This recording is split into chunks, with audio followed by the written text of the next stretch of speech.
I used to think my life was quiet. Now, looking back, I realize it wasn't quiet at all. It was muted. Like someone had turned the volume all the way down on everything that mattered, leaving only the mechanical hum of a life running on fumes. I drifted through my days in a gray, static haze.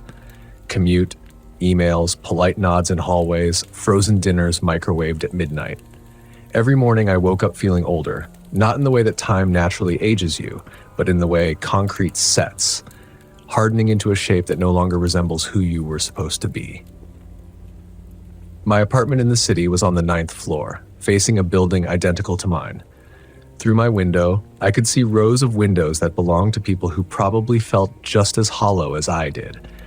Sometimes I'd watch them for too long, silhouettes moving behind curtains, living little loops of activity that looked scripted.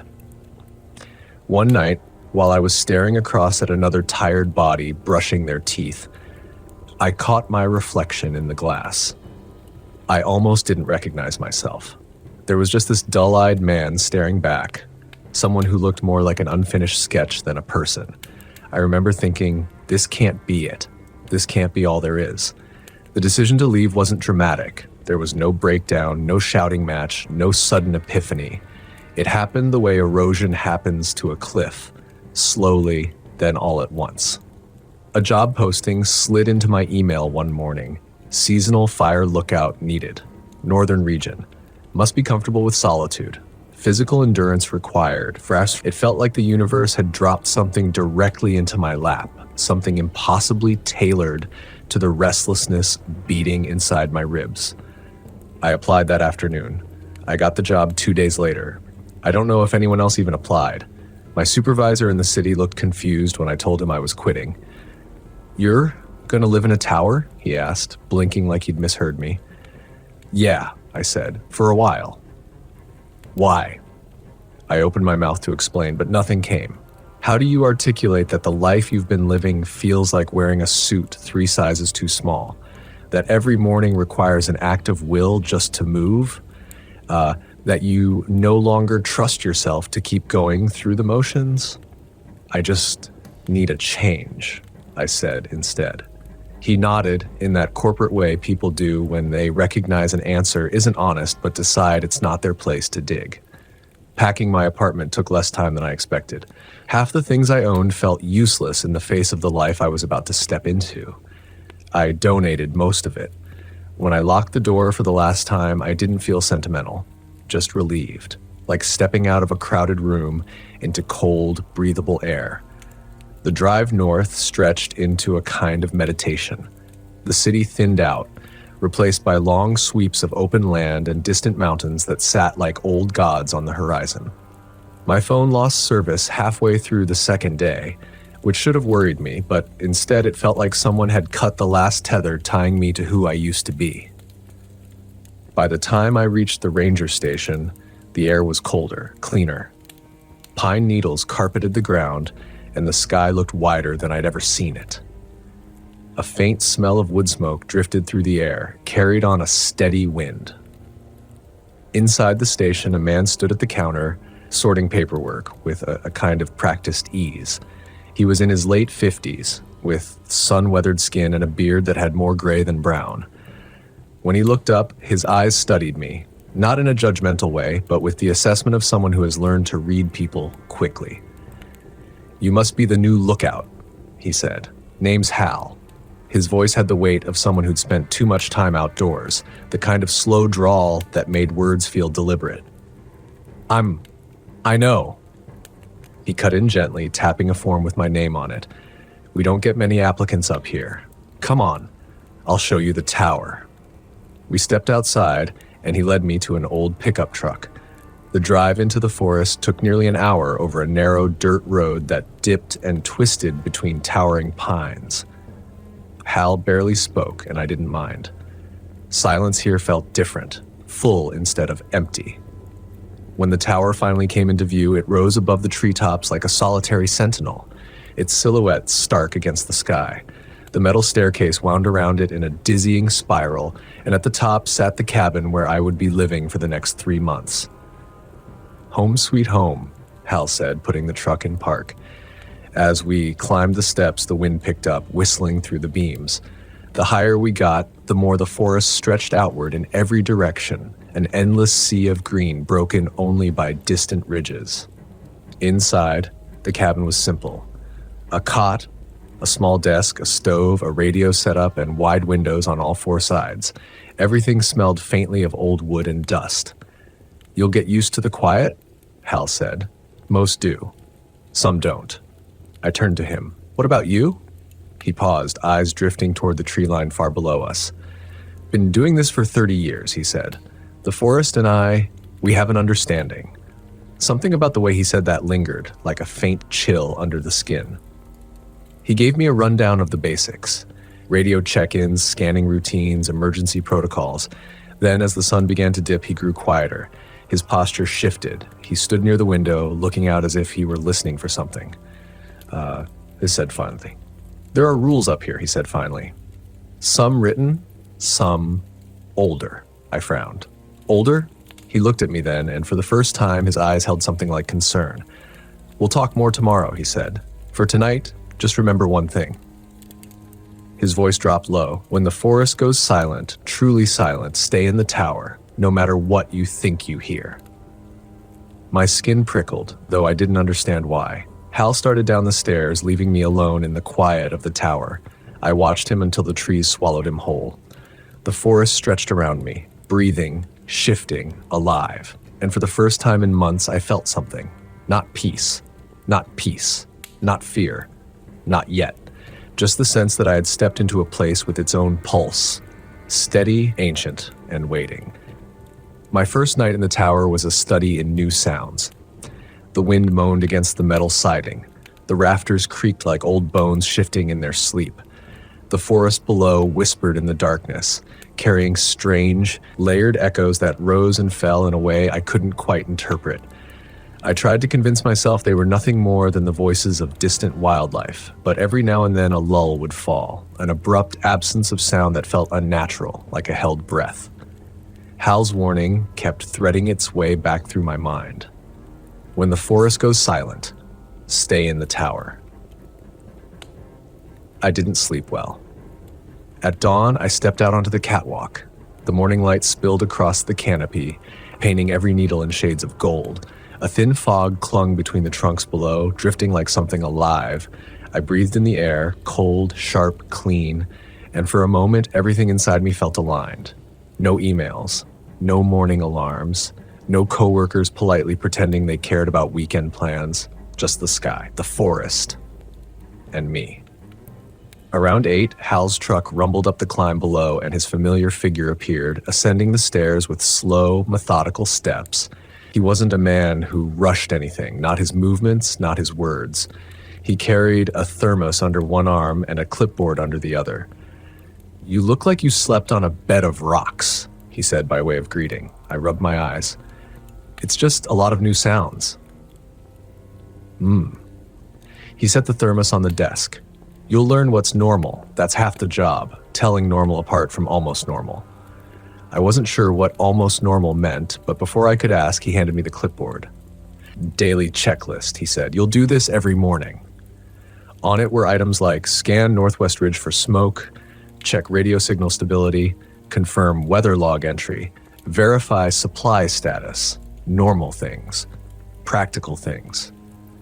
I felt some relief in seeing them. Maybe the strangeness of the night had just been my imagination twisting unfamiliar noises into something ominous. Hal moved around the cabin with quiet efficiency, calibrating the Osborne fire finder, adjusting the stove's damper, refilling the water tank from a container he'd hauled up. He never wasted a step. "How long did you say you've been doing this?" I asked. "Didn't say," he replied. Then, after a moment, 32 seasons. "That's a long time to be out here." He gave a small grunt.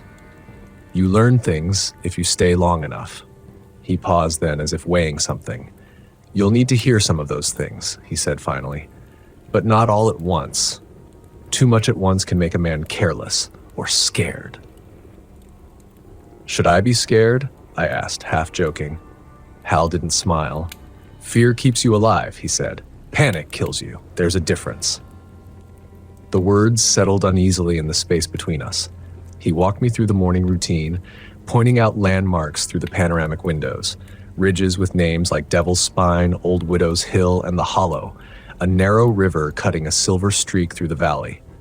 A distant meadow where elk tended to gather, he tapped a spot on the firefinder. That line of dark pines there, that's the boundary. The boundary of the forest? The boundary of what we pay attention to. I frowned. What's beyond it? For a long moment, Hal didn't answer. His gaze lingered on the distant tree line with something almost like reverence or dread. Older things, he said quietly. Older than the forest. Older than the people who named it. Before I could ask more, he changed the subject. Around midday, he showed me the radio setup, the frequencies, the codes, the proper terminology for reporting a sighting. Never go off script on the radio, he said. The lines carry farther than you think. I assumed he meant the signal bounced through valleys strangely, or that the equipment was sensitive. But something in his tone made the hairs on my arms lift. He stayed for lunch. Canned stew eaten in silence, the metal spoons clinking against the bowls. Afterward, he leaned back, arms crossed, eyes narrowing thoughtfully at the windows. Not a bad day, he murmured. Forest is awake today. Awake? Isn't it always awake? Not like this, he said. You'll hear the difference eventually. There was so much he said like that, matter of fact, yet layered with implications I couldn't decipher. I began to realize Hal didn't just live out here. He belonged to this place in a way that defied explanation. Before he left, he paused at the door of the cabin. There's something else, he said, something important. I waited, sensing the shift in his voice. You might hear things at night, he continued. Voices, footsteps, someone calling your name. A cold prickling spread across my shoulders. But no matter what you hear, he said, you don't go down those stairs. You don't open the hatch, and you sure as hell don't answer. I swallowed. What happens if I do? He looked at me with tired, heavy eyes that suggested the answer wasn't theoretical. You won't like what answers back. Then he left, descending the stairs until he disappeared into the forest. I watched him go, unease sitting like a stone in my stomach. The rest of the afternoon passed quietly. I ran the scan every hour, logged weather shifts, tried to settle into the rhythm Hal promised would come, but I couldn't shake the sense that I was standing on the edge of something vast and unseen. As evening approached, clouds gathered over the ridges. The wind picked up, carrying the scent of approaching rain. I made dinner, just noodles stirred with powdered broth, and sat by the window as the storm rolled in. Rain hammered the glass. Thunder crawled across the sky in long, rolling groans. The forest rippled in the wind like a living organism shuddering under the weight of some unseen hand. Then abruptly the storm died. No rain, no wind, no distant animal cries, just absolute cavernous silence. It lasted no more than a few seconds, but in that brief span, the forest felt suspended, like time itself had paused to listen. Then the sounds returned, gradual, tentative. I exhaled slowly, realizing I'd been gripping the chair. Night settled over the tower. I turned on the small lamp, its warm glow barely pushing back the surrounding dark. Shadows pooled in the corners, the metal siding popped and cooled, expanding and contracting with the temperature drop. Sometime after midnight, just as I was drifting towards sleep, I heard it. A voice. Soft, muffled, coming from the base of the tower. At first I thought it was the wind, or my tired mind inventing things, but then it came again, clearer this time. A man's voice, calling my name. I froze. The hatch at the floor of the cabin rattled gently, as if someone were trying it, just testing the latch. A cold wave of dread washed through me. Hal had warned me. I didn't move. I didn't breathe. I didn't answer. After a long, tense minute, the rattling stopped. The voice faded. The forest resumed its restless breathing. I stayed awake until dawn, staring at the hatch. And for the first time since arriving, I wondered if the life I'd run to might be more dangerous than the one I'd left behind. By the time the sky began to pale with morning light, my nerves felt like frayed wire. I hadn't slept at all. I kept replaying the voice from the night before, how perfectly it had shaped my name, how familiar it had sounded. Not like Hal, not like anyone I knew, but familiar in another way, as if my mind had been nudged into believing it was someone I trusted.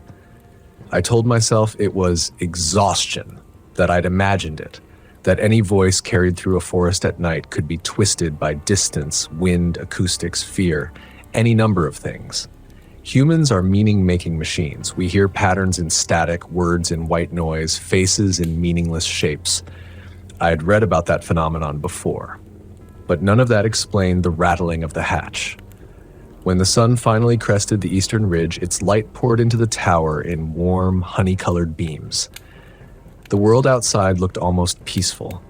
Birds darted between branches. A distant woodpecker hammered rhythmically at a trunk. The forest no longer felt predatory. It felt indifferent. Vast, ancient, and self-contained. Whatever had visited in the night seemed impossible in the daylight. Still, when Hal arrived just after 10, I didn't mention the voice. Not at first. He climbed the stairs slower than usual, a slight limp in his step today.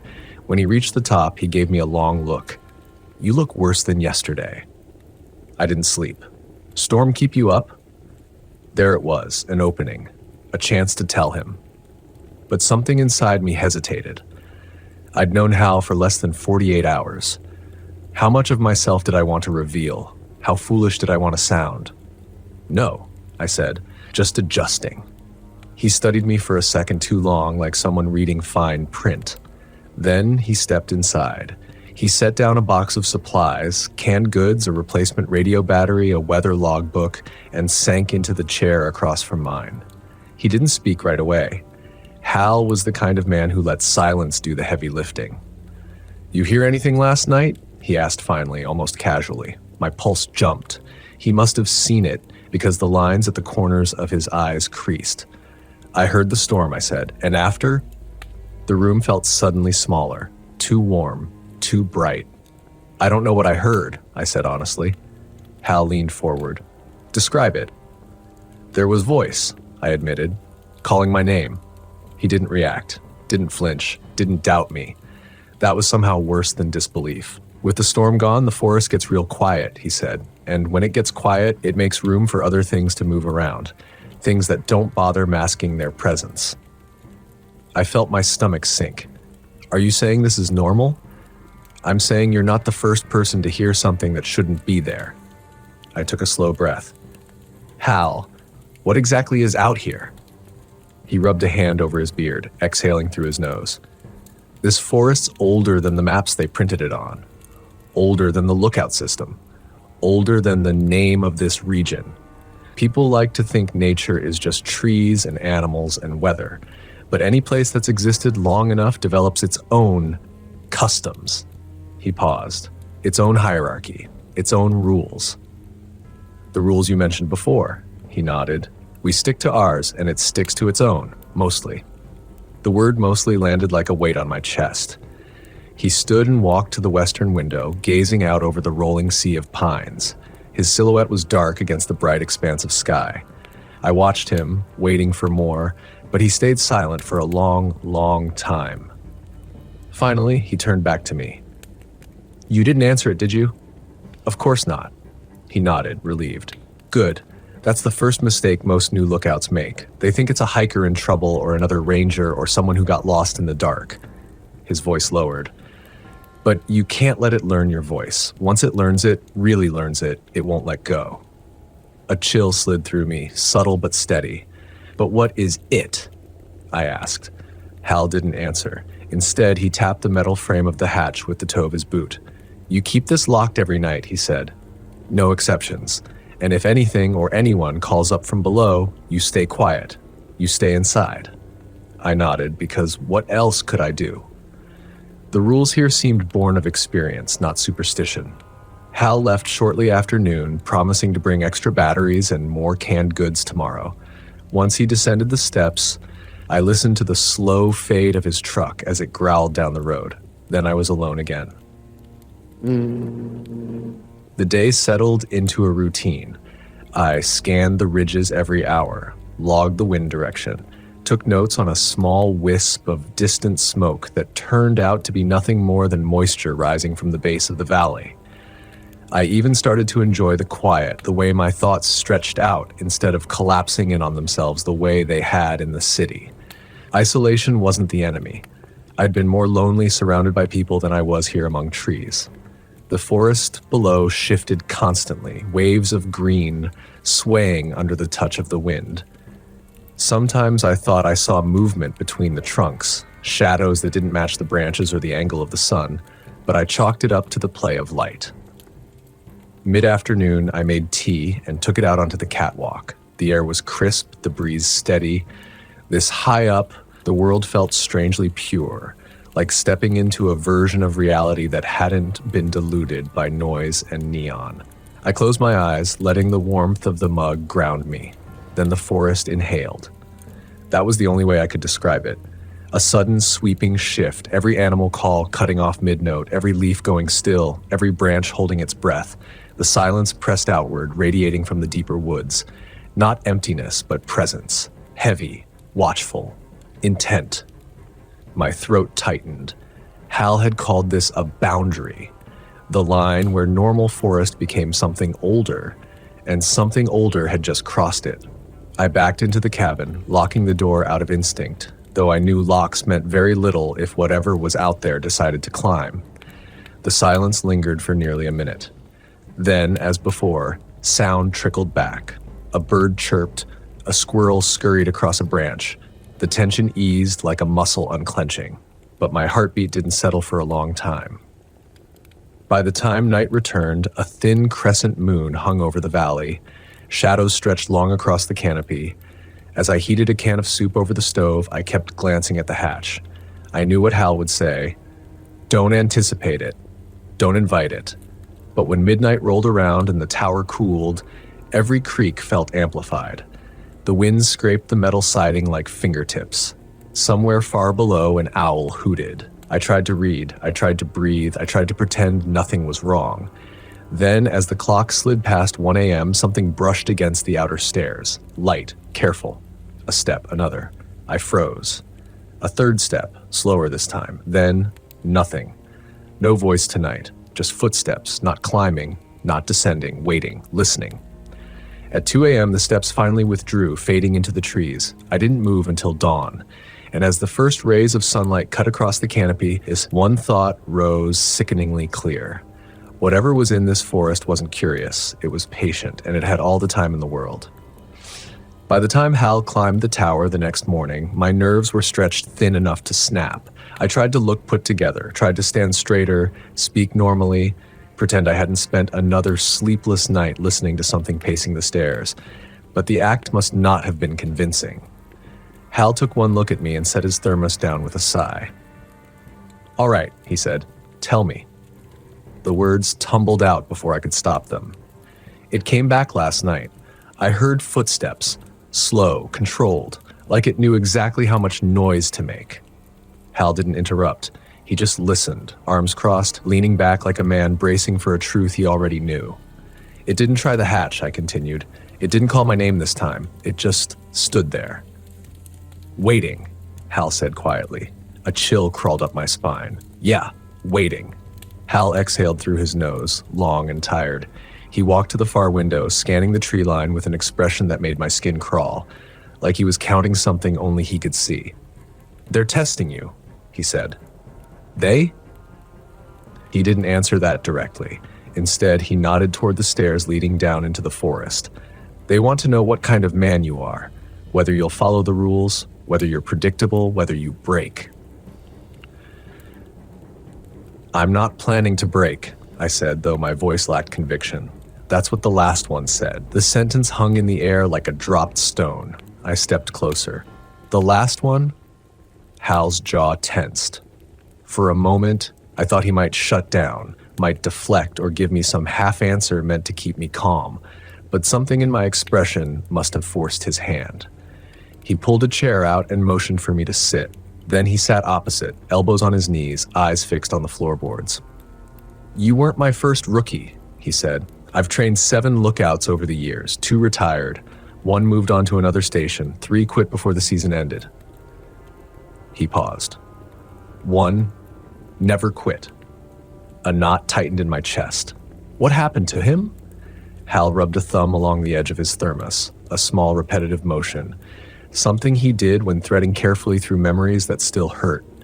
His name was Jordan, young, smart, eager, reminded me of you. He gave me a brief look, minus the haunted eyes. I didn't smile. He came up here 2 seasons ago, Hal continued. Just like you, running from something he didn't have the words for.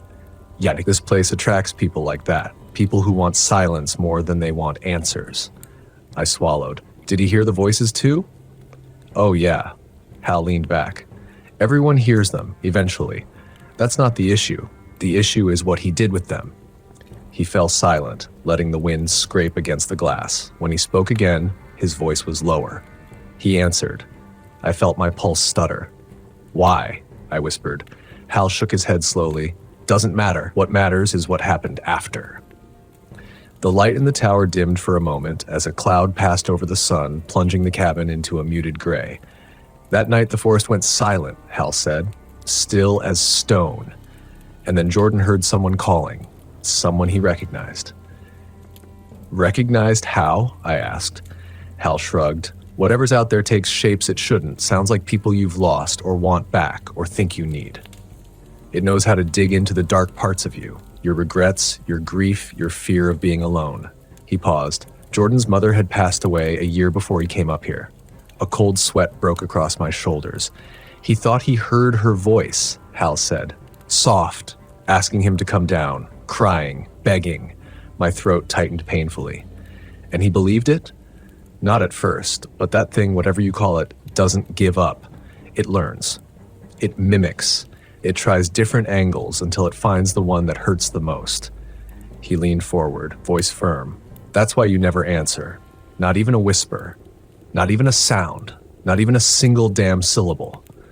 The words struck with the weight of lived experience, heavy, carved from memory. What happened when he answered? I asked, barely audible. Hal's gaze drifted to the western ridge, where the forest darkened into a thicker, older loom of trees. He went down the stairs, he said. He walked into the woods. I tried to stop him, but by the time I got here, he was already gone. Gone how? Gone, Hal repeated simply. The forest swallowed him. No tracks, no sign of a struggle, no body, just absence. A shiver almost doubled me over. Search teams came, Hal said. Dogs, drones, rangers, they covered every inch of these woods. He tapped his finger against the desk. Every normal inch, anyway. A long silence stretched between us. I could hear the wind, the ticking of the weather gauge, my own heartbeat. Finally, I asked, Did you ever hear him again? Hal looked up sharply, as if the question had cracked something open inside him. His eyes, usually so grounded, so sure, wavered. Yes, he admitted. 2 weeks after he disappeared. My skin prickled. What did he say? Hal's voice hollowed. Let me in. After Hal left that afternoon, I stood at the window for a long time, staring at the ridge he'd pointed to, the place where the forest darkened unnaturally, like spilled ink seeping outward. The place beyond the boundary. A thought rose unbidden. Jordan walked into that, and then another. What if he never walked out? What if he's still in there, somewhere between the trees, in whatever passes for a shape now? The idea made me nauseous, but the forest below swayed gently in the wind, indifferent to my dread. That night, I locked the hatch early. Hal's story gnawed at the edges of my thoughts as I made dinner, as I scanned the ridges, as I watched the sun sink behind the hills. Once darkness settled, every sound felt sharpened, every silence deeper than the one before. Around midnight, the forest inhaled again. The silence washed through the trees like a wave. Then, a single deliberate step on the stairs. My breath stopped. Another step. Then a voice, low, rough, like someone whose throat was filled with gravel. Please, open. Up. Not my name this time. Worse somehow. More desperate. More wrong. I backed away from the hatch, heart pounding. The thing outside shifted its weight on the metal. The stairs creaked under it. Cold. Up here, it whispered. Let me in. I said nothing. I didn't move. I didn't breathe. And after a long, agonizing minute, the footsteps retreated, slowly, reluctantly, into the waiting dark. But even once the tower fell silent again, sleep refused to come. Because for the first time since arriving, I wasn't wondering what lived in the forest. I was wondering whether Jordan's voice had really belonged to Jordan at all. I woke on my first morning in the tower with the strange sensation of having slept beside someone who hadn't made a sound all night. A presence, not a person. The air felt unusually heavy, like the moment before a thunderclap, except the sky outside was a still, washed-out blue. My cot creaked as I sat up. For a long moment, I just breathed and listened. The tower groaned, wood expanding in the sun, metal brackets settling. Ordinary sounds, but beneath them, something else. A faint, rhythmic tapping, too soft to be wood or wind, too deliberate to be a hallucination. 3 taps, a pause, then 2, like someone knocking with their knuckles against the bones of the world. I tried to pinpoint its source, but it dissolved the moment I focused on it, like mist recoiling from touch. Coffee helped. Or at least it reminded me that my body was a real thing with real needs. As I stepped onto the wraparound deck, the world was soft gold. Sun igniting the treetops, a thin mist trapped in the valleys like breath held between hills. From this height, the forest looked almost peaceful, but there was something in the way the light bent through the haze. An indistinct shimmer, a distortion, as if a heat mirage simmered over the canopy, though the morning was cool. I logged the morning's visibility, temperature, wind direction. Normal, normal, normal. Except nothing felt normal. When I radioed Jasper for the morning check-in, his voice came through rough and groggy. "Morning," he said. "How'd the first night go?" "Fine." I lied. "Quiet." A dry chuckle crackled through. "Give it time, you'll start hearing things. The tower talks to you after a while." I hesitated. "What kind of things?" "Wood complaining, wind testing your nerves, and occasionally a pine marten trying to steal your lunch. Nothing to worry about." He said it lightly, casually. Too casually, as if he wanted the joke to land before the truth. I nearly asked about the knocking, but something stopped me. An instinct, faint but sharp. Don't say it out loud, not because it would sound crazy, but because naming it might make it real. Jasper signed off with, "I'll swing by this afternoon, got something to drop off." The radio clicked dead. I breathed in the resin-sweet air. If I stayed still long enough, I could pretend my life back home had been a past life. A sepia photograph left on a windowsill too long. There, I'd woken each day with a stagnant ache in my chest. Here, at least the ache had shape, direction, like the nervous readiness before a storm. I began what Jasper had called the rhythm, scanning the tree line, logging conditions, checking the water tank, repeating, a choreography of quiet purpose. Hours passed without incident, unless the forest itself, in its immense, humming silence, counted as incident. By midday, the light grew harsher, the sky washed to a pale, ghostly white. I was halfway through a visibility scan when a movement flickered below, small, dark, quick. A figure, I steadied my binoculars. Between 2 thick pines far down the ridge, a person stood, still, upright, facing the tower. My breath hitched. From this distance, I couldn't make out details, just the unmistakable outline of a human shape, arms at their sides, head tipped slightly, watching me. "Jasper," I whispered to the empty air. My fingers hovered over the radio, but didn't press the button. Not yet. The figure didn't move, didn't shift weight, didn't scratch or stretch or adjust their footing. They stood too still, like a scarecrow made of shadow. And their shirt, even from hundreds of yards away, the color was impossible to miss. Red. The breath left my lungs in a single sharp exhale. Jasper's rule echoed in my skull: don't wear red. Don't keep red with you. Don't look at red after sunset. And his voice had trembled just enough to betray that the rule wasn't symbolic. It mattered. But it was broad daylight now. Shouldn't that make it safe? Shouldn't it make everything simple, explainable? The figure didn't move. I blinked hard.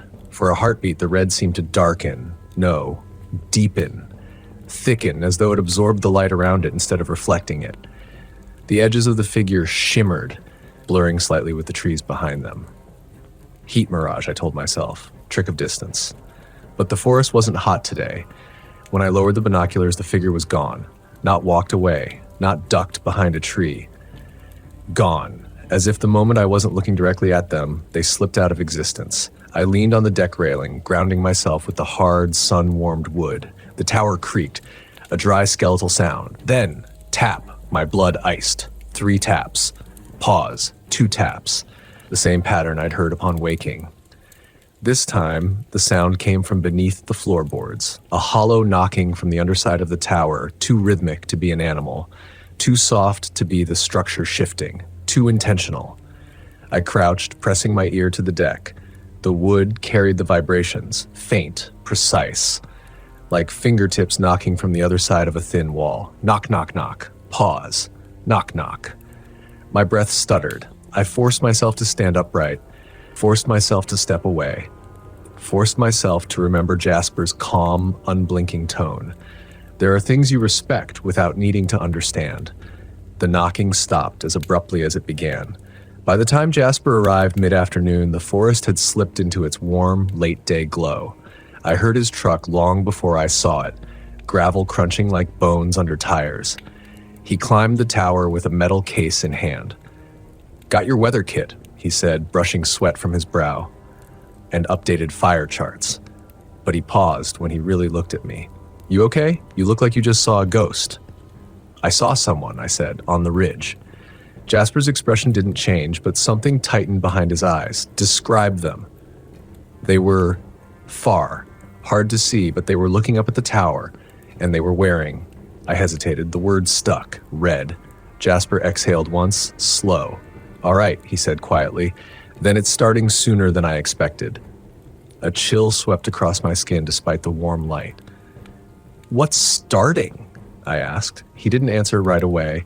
Instead, he placed the metal case on the table, opened it, and began sorting the contents with deliberate care, as if the mundane ritual might buy him time to phrase something impossible in a way I could receive without breaking. Finally, he said, "You'll need to hear the whole thing, and you need to hear it before nightfall." The tower creaked again. Outside, the wind picked up just enough to stir the treetops into a low, whispering murmur. Jasper looked at the windows, then back at me.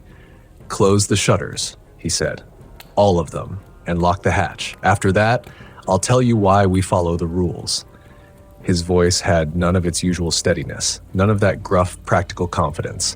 For the first time since I arrived, Jasper sounded afraid, and whatever he was afraid of was already here.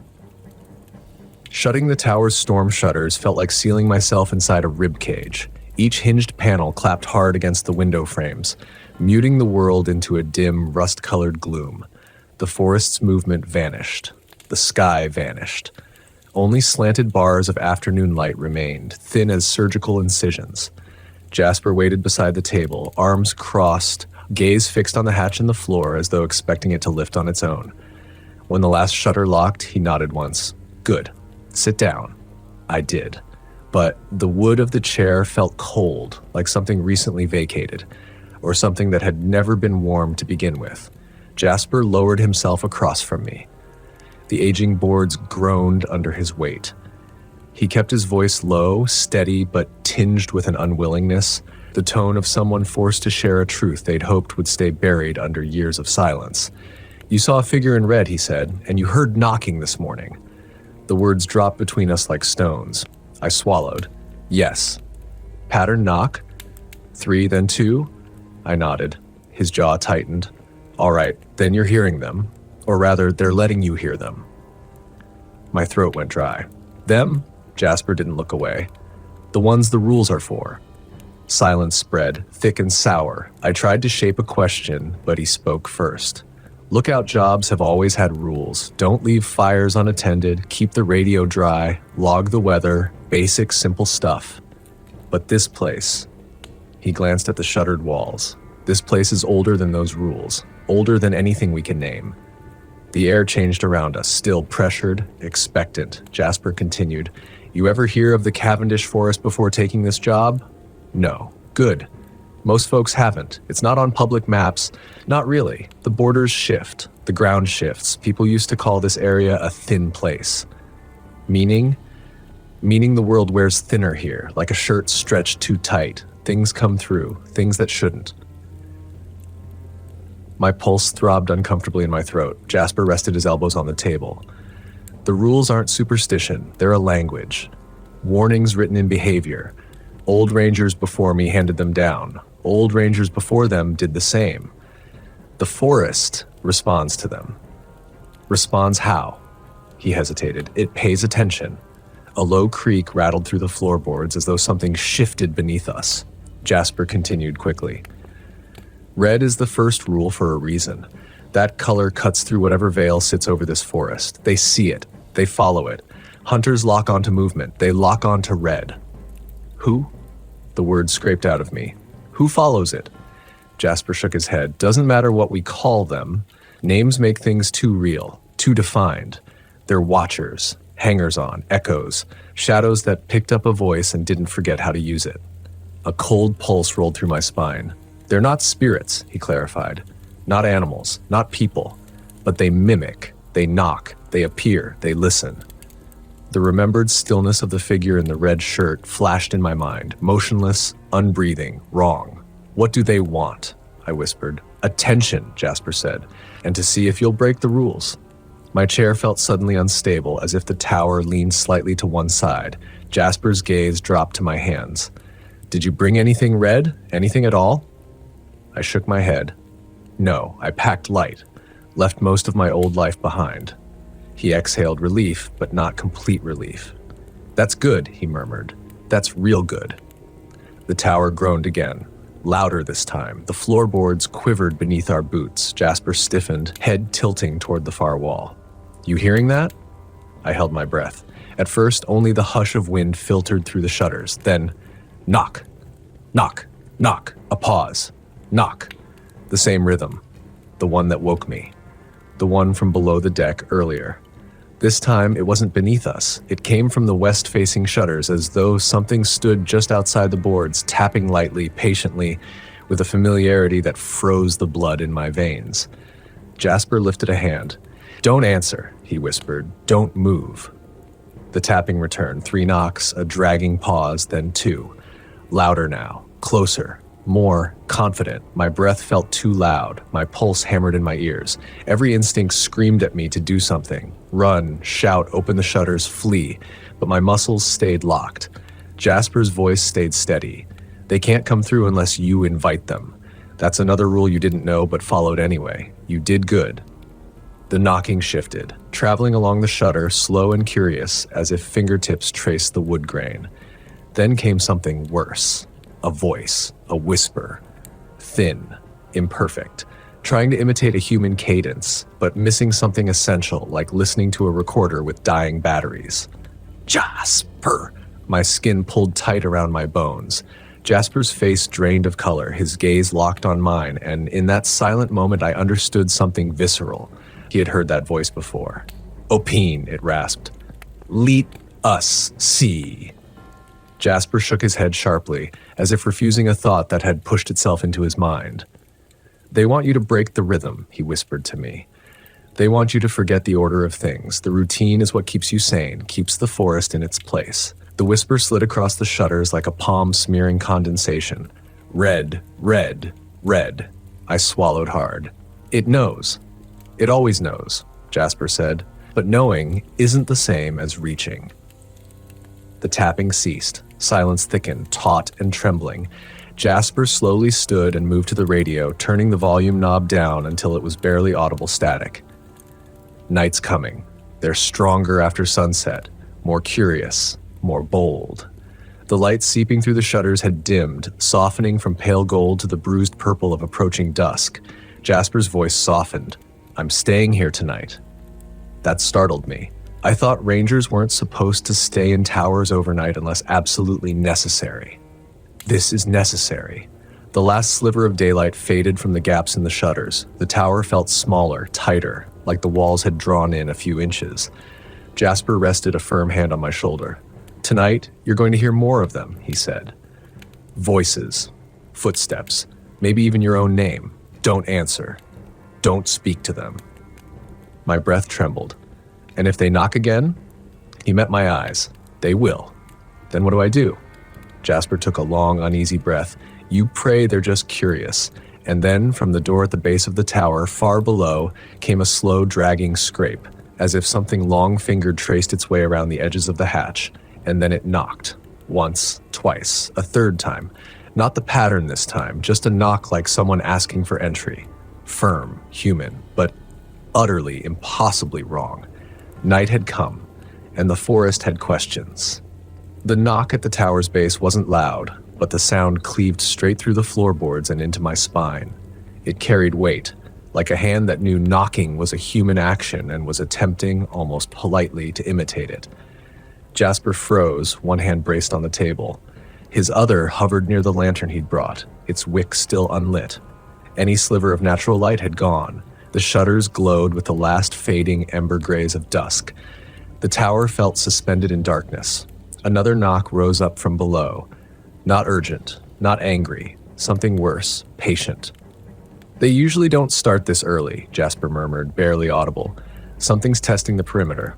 My mouth was too dry to speak. "Testing? To see what you do, to see what you are." His jaw tightened. "They sniff out new blood quick." The scrape came next. Slow, deliberate tack, as though fingertips dragged lightly along the tower's outer beam, circling. The wood vibrated under the movement. The hairs on my arms stood rigid. "Sit still," Jasper whispered. "Don't let them map you." "Map me?" My thoughts skidded like loose gravel. The air felt oddly pressurized, as if gravity in the room had thickened by a fraction.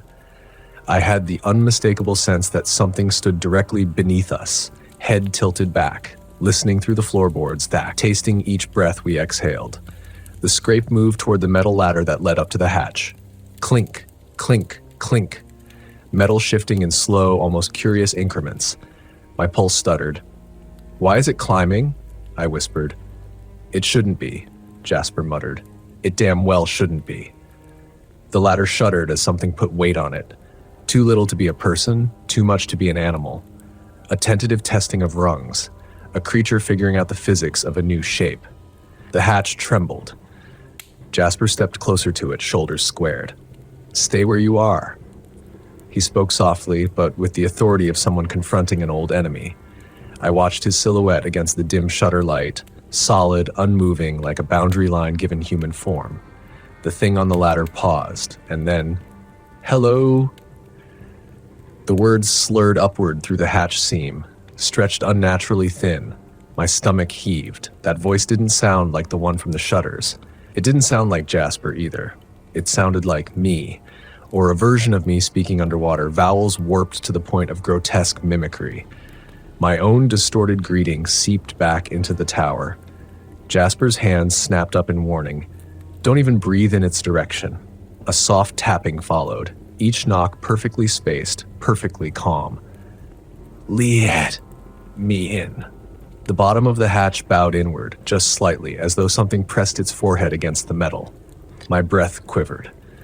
"If it knows my voice," I whispered, "does that mean it saw me on the ridge earlier?" Jasper didn't answer right away. He watched the hatch with a stillness bordering on ritual.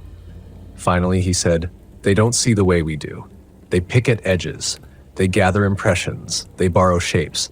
When you looked at that figure in red, it looked back, and it learned one of your sounds." The shape below dragged its fingers along the hatch again. "You," it whispered, "are fun."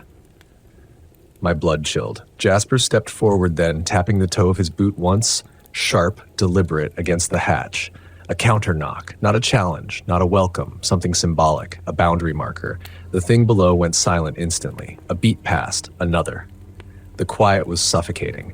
Then a different sound rose from below, an airy exhale like a disappointed sigh, followed by a slow retreating scrape as whatever had climbed the ladder backed down. Clink, clink, silence. My chest collapsed with relief, so sharp it was almost painful. Jasper waited a full 30 seconds before speaking. That was an opener. A what? A scout, a feeler, one of the smaller ones. They probe the borders, figure out where the rules bend. I ran trembling hands through my hair. That was a smaller one? He gave a mirthless nod. You'll know when the big ones come. They don't knock. I stared at him. You're not helping. That's because help is different from comfort. The tower creaked, settling into the deepening night. The shutters rattled once, as if nudged by an unfelt breeze. I tried to swallow, but the air in my throat tasted wrong, faintly metallic, like I'd bitten my tongue without realizing. Jasper lit the lantern with a practiced flick. Warm, amber light filled the cramped room, pushing back the dark corners. "Now," he said, settling onto the cot opposite mine, "you need to hear the rest." I sank into my chair. "There's more? There's always more." He scrubbed a hand across his face. "Cavendish Rangers used to rotate out every 2 weeks. Nobody stayed longer than that. Not because of the job. Hell, the fire risk here is low compared to the Rockies. It was because the longer someone stayed, the more the forest learned them." I frowned. Learned them? Picked up their rhythm, their scent, their patterns. Most folks don't realize their routines are recipes, invitations. If you walk the same path every day, the woods eventually walk it with you. A shiver threaded down my back. "I joined 16 years ago," Jasper continued, voice low. "The first week was fine, second week was worse, third week was unbearable. I asked for reassignment. But you stayed. I came back." His expression hardened. "They asked me to, because the forest knew me, and they needed someone it already recognized." The lantern flickered, wavered, steadied, and now, Jasper added quietly, "it knows you." I stared at him, heart hammering. I've barely been here 2 days. The forest doesn't measure time by days. Softly beneath us, the trees groaned in a long, resonant chord, like the shifting of titanic bones. Jasper went on, "You felt it already. That sense of being watched, the tapping, the copying, but there's something you probably haven't noticed yet." He pointed at the shutters. "Listen." I held my breath. At first, I heard nothing. Then, a faint rhythmic click, click, click from outside. I'm high above the forest floor. Not knocking, not scraping. A gentle tapping against the metal shutters, one panel at a time, circling the tower. Slow, curious, methodical, like a fingertip tracing the outline of a face, like something memorizing the shape of the structure, like something cataloging us. Jasper inhaled through his teeth. "It's walking the walls." Walking? If you can call it that. The tapping paused directly behind me. I didn't move. Jasper didn't move. The lantern flame fluttered. Then a voice whispered, soft, thin, almost reverent, "Found you!" The shutters rattled once sharply, and then the tapping resumed, moving away, fading into the vast, unknowable dark. I turned to Jasper, voice barely holding. "What does that mean?" He didn't answer immediately. When he did, his voice was flat. "It means tomorrow will be worse." Jasper didn't sleep. He said he would, said he'd take the cot and let me rest, but he never even removed his boots. He sat with his back against the wall, lantern halo cupping his face in sickly amber, eyes fixed on the hatch like a sentry waiting for an invading army. I tried to lie down. I really did. But every time my eyelids drooped, the quiet pressed too close, like cotton stuffed against my ears. Too thick, too heavy, silence with a pulse. The tapping outside had stopped an hour ago, but its absence felt worse. A held breath, a poised hand, a pause in a conversation I didn't know I was part of. At some point I whispered, "Jasper, do they ever try to break in?" "Actually try?" He didn't look over. "No." His voice was low, steady. "And that's the problem." I sat up slowly. "What does that mean?" "It means everything they do is intentional, lady. They don't force themselves into places they're not invited. They don't break, they don't take. They ask, they wait. And when someone slips, when a ranger breaks the rules, they step through like they were always meant to." A chill feathered along my arms. "Like answering a voice?" I asked quietly. "Or opening a shutter? Or calling out into the dark when something pretends to be your friend?" He paused. "Or wearing red." The rules echoed through my mind like a nursery rhyme turned threatening. Don't wear red. Don't bring red. Don't look at red after sunset. Don't speak to what speaks first. Don't acknowledge the knocking. Don't let them learn your steps. Every one of them felt suddenly loaded, like switches connected to traps. "How many rangers broke the rules?" I asked. Jasper didn't answer for a long moment. Then, "Too many." The lantern crackled softly. The shadows on the walls stretched thin and long, bending strangely with the movement of the flame, as if lagging a fraction of a second behind. I rubbed my hands together, trying to warm them. The tower wasn't cold, but my skin felt colder than the air, as if the temperature inside me had dropped. "Tell me," I said. "All of it, whatever you've been holding back." Jasper sighed, long and slow. "You ever notice how quiet this forest is?" he asked. I blinked. "There are birds, insects, the wind. They're not here," he said. "Not really. Not like a forest should be. Cavendish used to overflow with life, then something shifted. People claimed the animals migrated, but animals don't leave healthy land." He leaned forward, elbows on knees. "They leave when something bigger claims the ground." A faint creak drifted up the tower frame, wood under sudden pressure. It made my scalp prickle. "You're telling me," I said slowly, "this forest belongs to them?" "I'm telling you the forest is them. Or they're in it. Or both. Hell, I don't know where the line splits." He rubbed a thumb against his temple. "But I do know one thing. They listen when the world goes quiet, and they change when someone says their name." I stilled. "Their name?" The tower seemed to inhale around us, wood bending subtly inward before relaxing again. "Don't repeat it," Jasper warned quickly. "I'm not saying it. I'm telling you the concept. There's a reason why old stories don't name the monsters. Names give shape. Shape gives form. Form gives entry."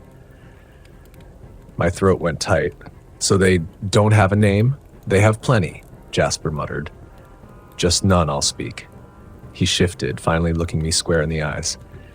"But they try to take yours." A tremor ran through me. "My name? That's what the mimicry is for. The knocking, the copying, the voice you heard tonight. They're testing your edges, seeing how deep you go, not how your mind folds when pushed." He paused, expression darkening. "Once, years ago, a ranger named Carla stayed past her rotation. She started hearing someone calling her from the ridge trail. Every night, same voice, same cadence, sounded just like her mother calling her name from the porch." My breath hitched. "What happened to her?" "She called back." Jasper's voice frayed at the edges. "Just once.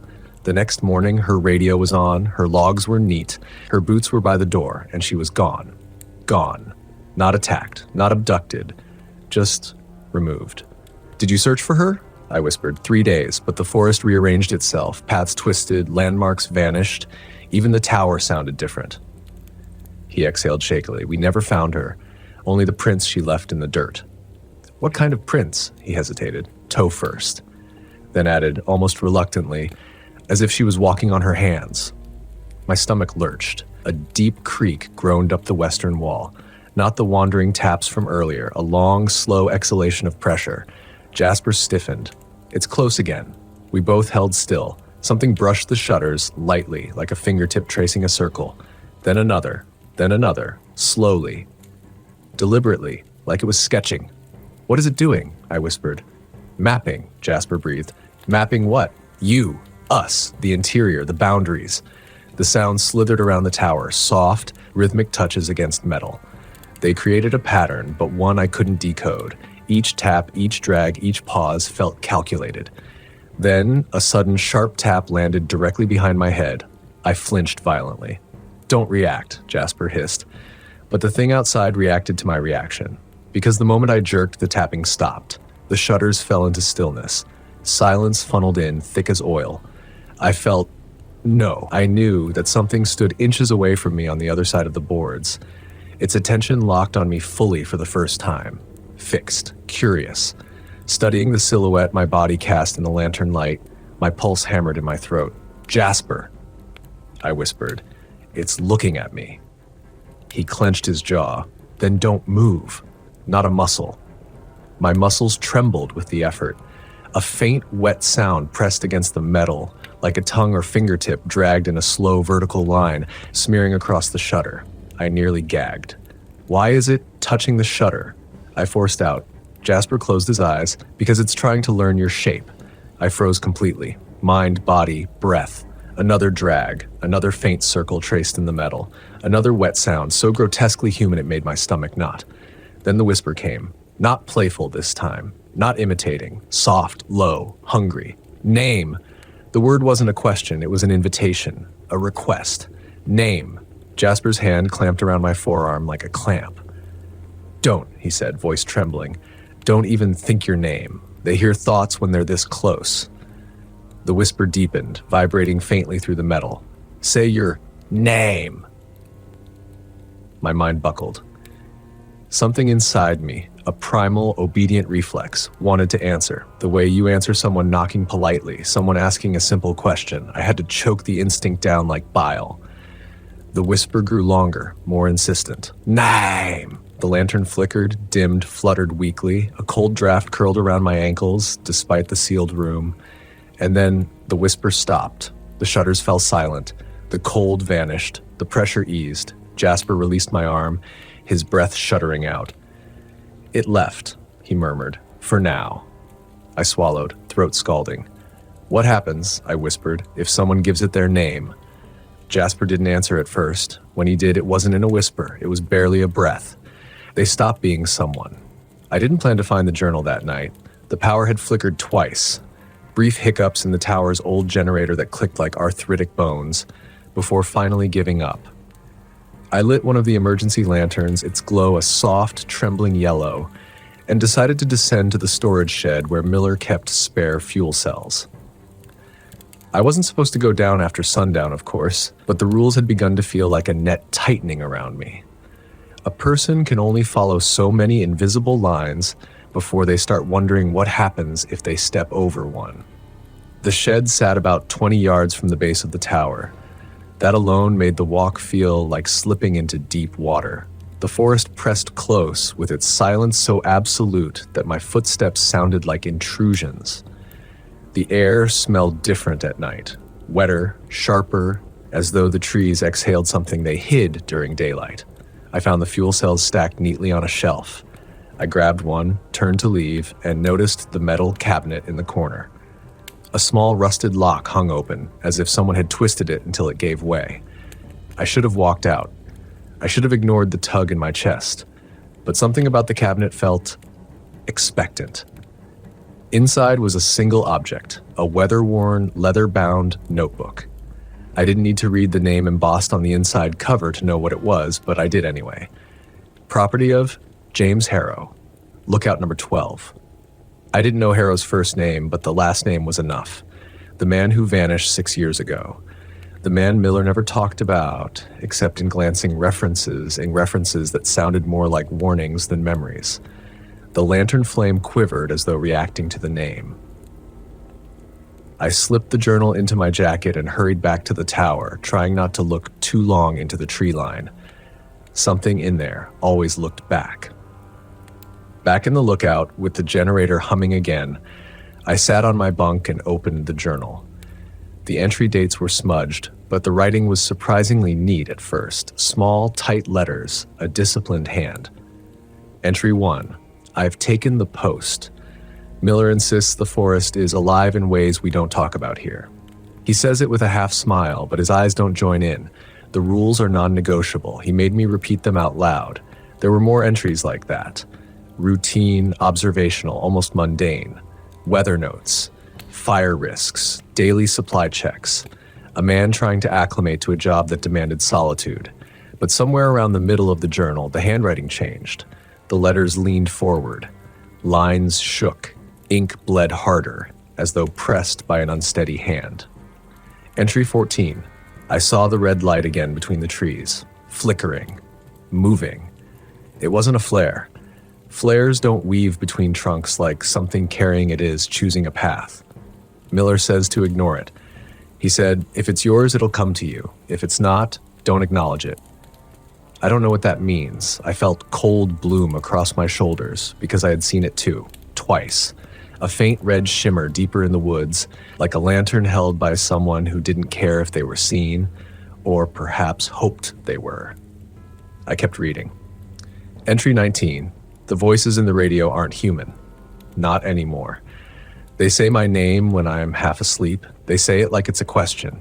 Miller claims the static can pick up old Ranger transmissions, echoes of the past. But these voices aren't echoes. They're asking me to come outside. My throat tightened. I remembered the night my radio whispered, "Is that you?" A sound that resembled a man speaking underwater. The next entry spiraled further. Entry 22. Rule 4 makes sense now. Never open the door after midnight. Midnight is when the forest changes its mind about letting you go. Entry 23. I heard footsteps on the stairs. Slow, deliberate, wearing my rhythm like an imitation. When I asked, "Who's there?" something answered, "You." The door bulged inward. I think it was smiling behind the wood. I felt my pulse hammer. I kept reading, even though my body screamed to close the book. Entry 24. Miller says, "The forest remembers those who die in it. That's why we don't wear red.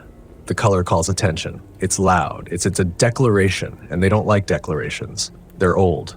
They prefer the quiet shapes. But someone has been leaving red fabric near the base of my tower. I couldn't breathe for several seconds. 3 nights ago, I'd spotted a torn piece of red cloth hanging from the railing below, bright as a wound. I'd assumed it was from a lost hiker's jacket. Now I wasn't so sure.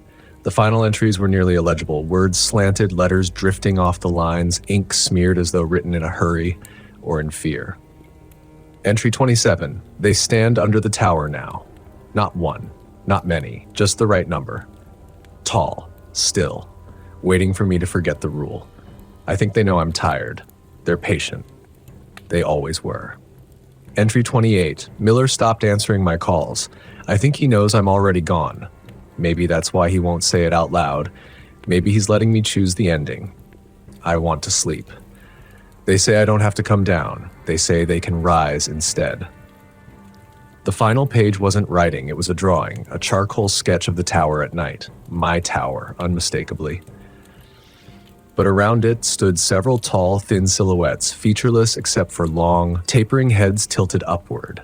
Their arms, if they were arms, hung almost to their knees. The sketch marks grew frantic around their heads, dark swirls suggesting something like mouths or openings. As I stared at the drawing, a soft sound reached me, a creak, on the stairs outside. Not heavy, not light, measured, as though whatever made it knew exactly how much weight to put on each step. I closed the journal. The creaking stopped. Then from below, a voice rose, low and wrong, shaped like my name but pronounced by someone unfamiliar with human vocal cords. M. Arc. My lantern flickered, and something pressed gently against the tower door, testing it. There are certain sounds a person should never hear on a wooden staircase. One of them is their own name, spoken from the outside, at night, by something that does not breathe like a person. The word hung in the darkness below me, stretched too thin, as though the speaker had only recently discovered the shape of human language. I sat frozen on the bunk, Harrow's journal heavy in my hands, its pages still warm from where my fingers trembled across them. The lantern's glow barely touched the door. I didn't want to look at it, but I couldn't stop glancing sideways, half expecting to see the wood bending inward. The knock came next. Soft, patient, like someone tapping a finger against the door to reassure me they were still there. I swallowed hard. The tower felt smaller than it ever had, cramped, suffocating, as though the walls had leaned in for a better look at my fear. "Don't answer," I whispered to myself. Don't engage. But it already knew my name. The journal sat open on the final sketch, the tall silhouettes encircling a tower. A certainty settled over me. Harrow hadn't been hallucinating. He hadn't lost his mind. He'd written what he saw, what he heard, and now it was my turn to hear it. Another tap. 3 beats, slow, deliberate, like a hand with too many joints. I snapped the journal shut. That tiny motion broke whatever trance held me. My body reactivated, fight, flight, something between the two. I reached instinctively for the radio, gripping the receiver so tightly the plastic creaked. "Miller," I hissed into it. "Miller, are you awake? Something's at my door." Static. But beneath it, faintly, like a voice submerged in deep water, a whisper bled through. "Come down." Not Miller, not close to human. I dropped the receiver as if it had burned me. The static continued for a heartbeat, then cut out entirely.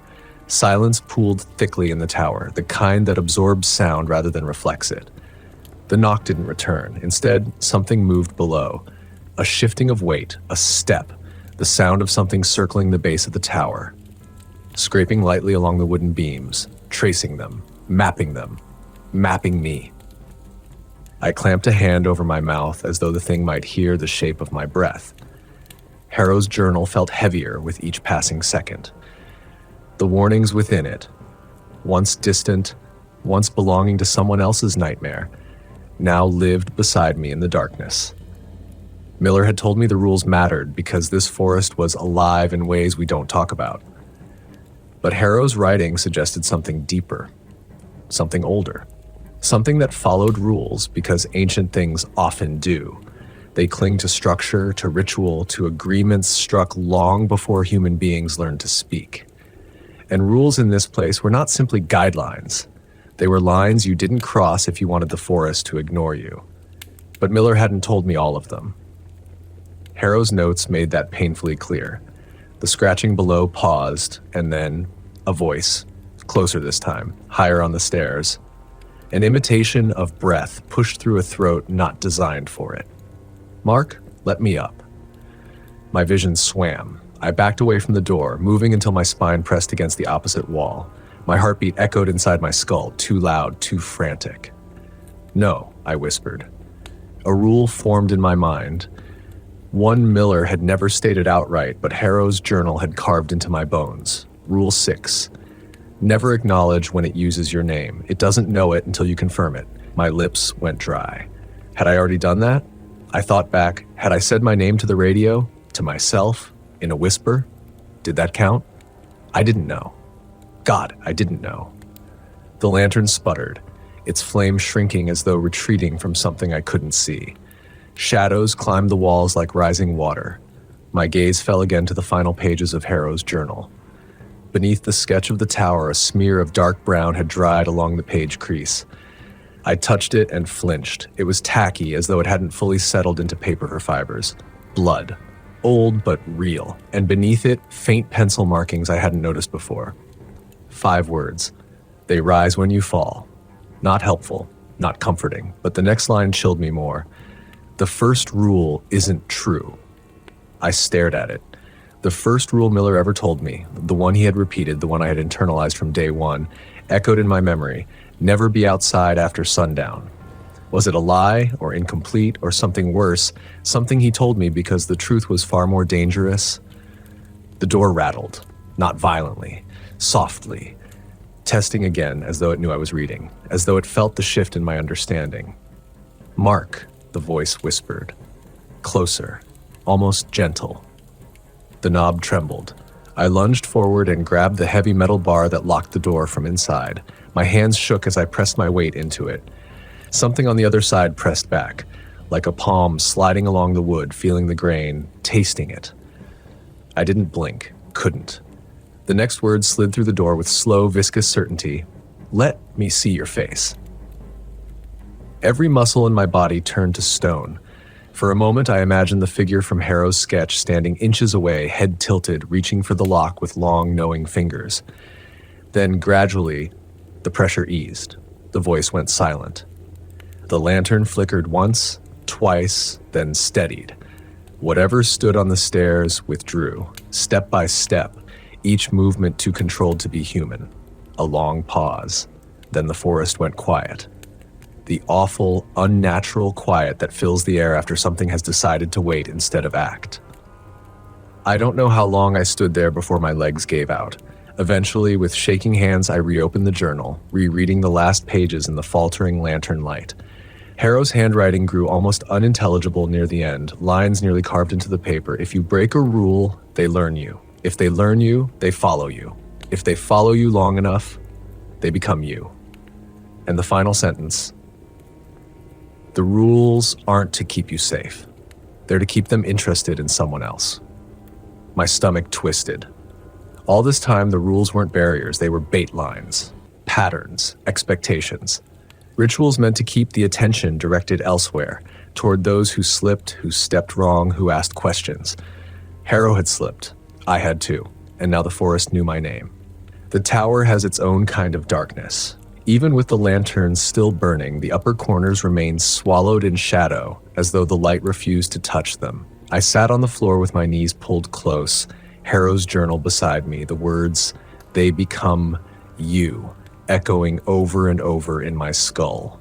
Outside, the forest was quiet again, but not empty. I could feel something watching the tower, watching me with the patience of stone. The radio crackled suddenly. I flinched so hard the lantern wobbled. A burst of static, then, "Ark?" Not the voice from the stairs. This one was clearer. Human shape but strained. I grabbed the receiver. "Miller? Is that you?" The answer came after several long seconds, breath hitching behind the words. "No, I'm Ark. Listen." The voice broke. "Don't react. Don't speak when they speak your name." My skin crawled. It was Miller, but he sounded different, tight, clipped, as if someone were listening over his shoulder. "I think I already did," I whispered. Silence. When he finally answered, his voice had lowered into something like grief. "That's how it starts." "What starts?" "The tower learning you." A deep, cold pressure settled in my stomach. The tower? Not just the forest? He must have sensed my confusion because he spoke again. Quiet but urgent. "They don't just linger among the trees, Mark. They nest in the structures we build. They learn our patterns, our habits, our voices. They use the tower as much as we do." A soft click interrupted the transmission. A second voice slipped through the static, a whisper layered under Miller's like a second mouth speaking through him. "Not alone." I almost dropped the receiver. Then the first voice returned, strangled now, panicked. "Mark, listen to me. You have to." The transmission cut abruptly. Silence swallowed everything. I sat frozen, staring at the radio, waiting for something. Another voice, a sign of life, static, anything. But the radio remained dead. I didn't sleep. I couldn't. I spent the rest of the night pacing the small room, staring at the door as though expecting it to breathe. Every creak of wood made me flinch. Every gust of wind felt like fingertips sliding across the outer walls. When dawn finally arrived, it didn't bring relief. The light came slow, pale, washed out, as though the sun was cautious about shining on this place. I descended the stairs carefully, each step feeling like it could wake something. The forest in daylight was deceptive, beautiful in the cold, clean way of untouched wilderness. But the trees leaned subtly inward, as though listening. At the base of the stairs, I stopped. Something had been left for me, a scrap of red cloth. Fresh, torn, placed deliberately on the fourth step, where I couldn't miss it. I felt a shiver crawl up my spine. Red, of all colors. I knelt and touched it. The fabric was warm, almost feverish, like it had been pressed against skin moments earlier. The edges were jagged, ripped as if by something with long, uneven nails.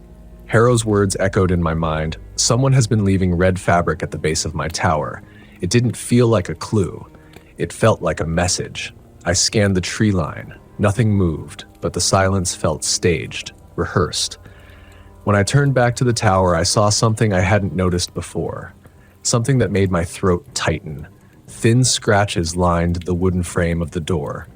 Not claw marks, long, deliberate strokes, each one parallel, each one perfectly measured, like someone or something had been tracing the outline of the entrance, measuring it, learning me.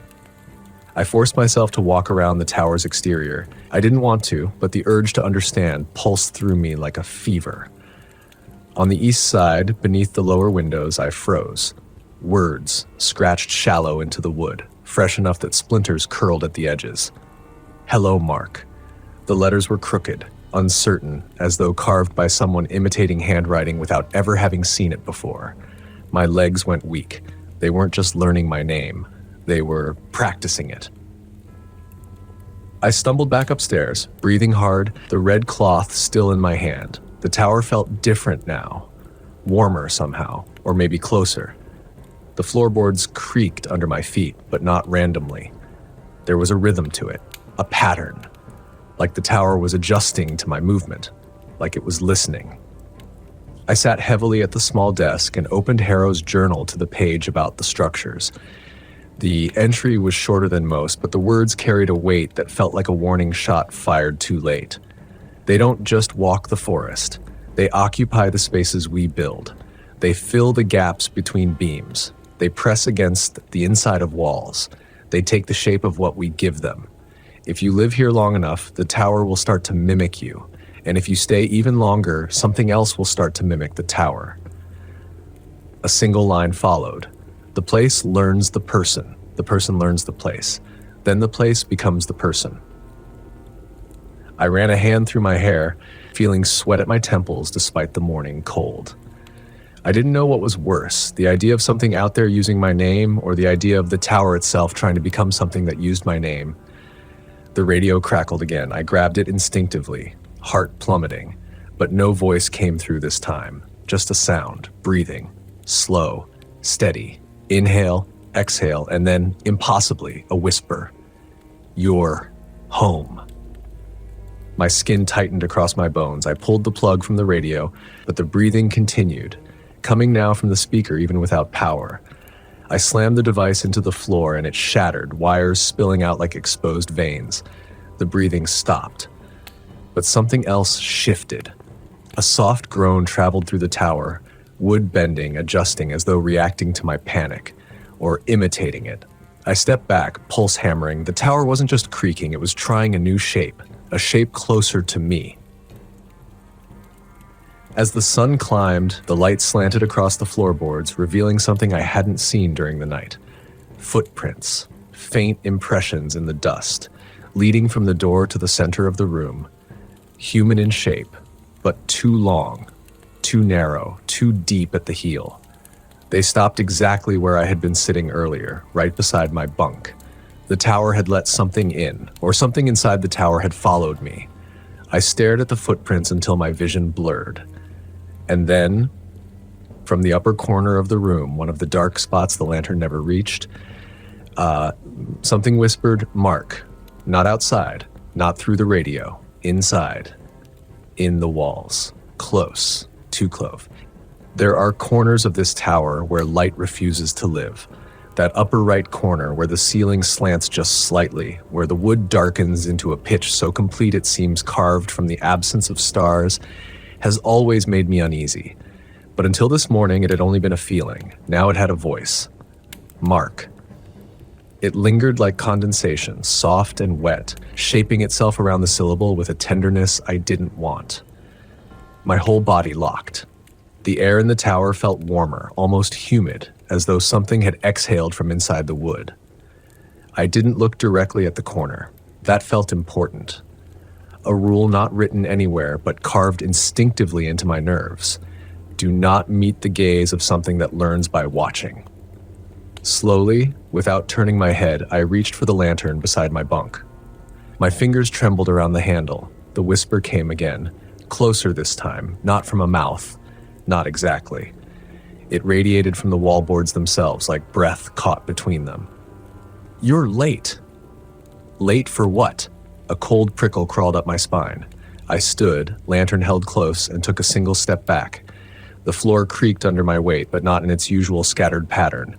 This time the wood answered with a low, drawn-out groan, an echo a fraction too delayed, as if the tower was repeating the sound after hearing it from me, duplicating me, learning me. I forced my voice into the air. It came out hoarse. Who's there? Silence. Then a reshaped version of my question drifted from the corner, warped, stretched, the words bending like hot wax. Who is there? My lungs constricted. It wasn't parroting, it was practicing, trying the words on, fitting them to its unseen jaw. The lantern's flame shivered. I couldn't stay in the tower, not with something crawling through the beams, wearing pieces of my voice like borrowed skin. I moved toward the stairs. Every step felt watched. The walls breathed.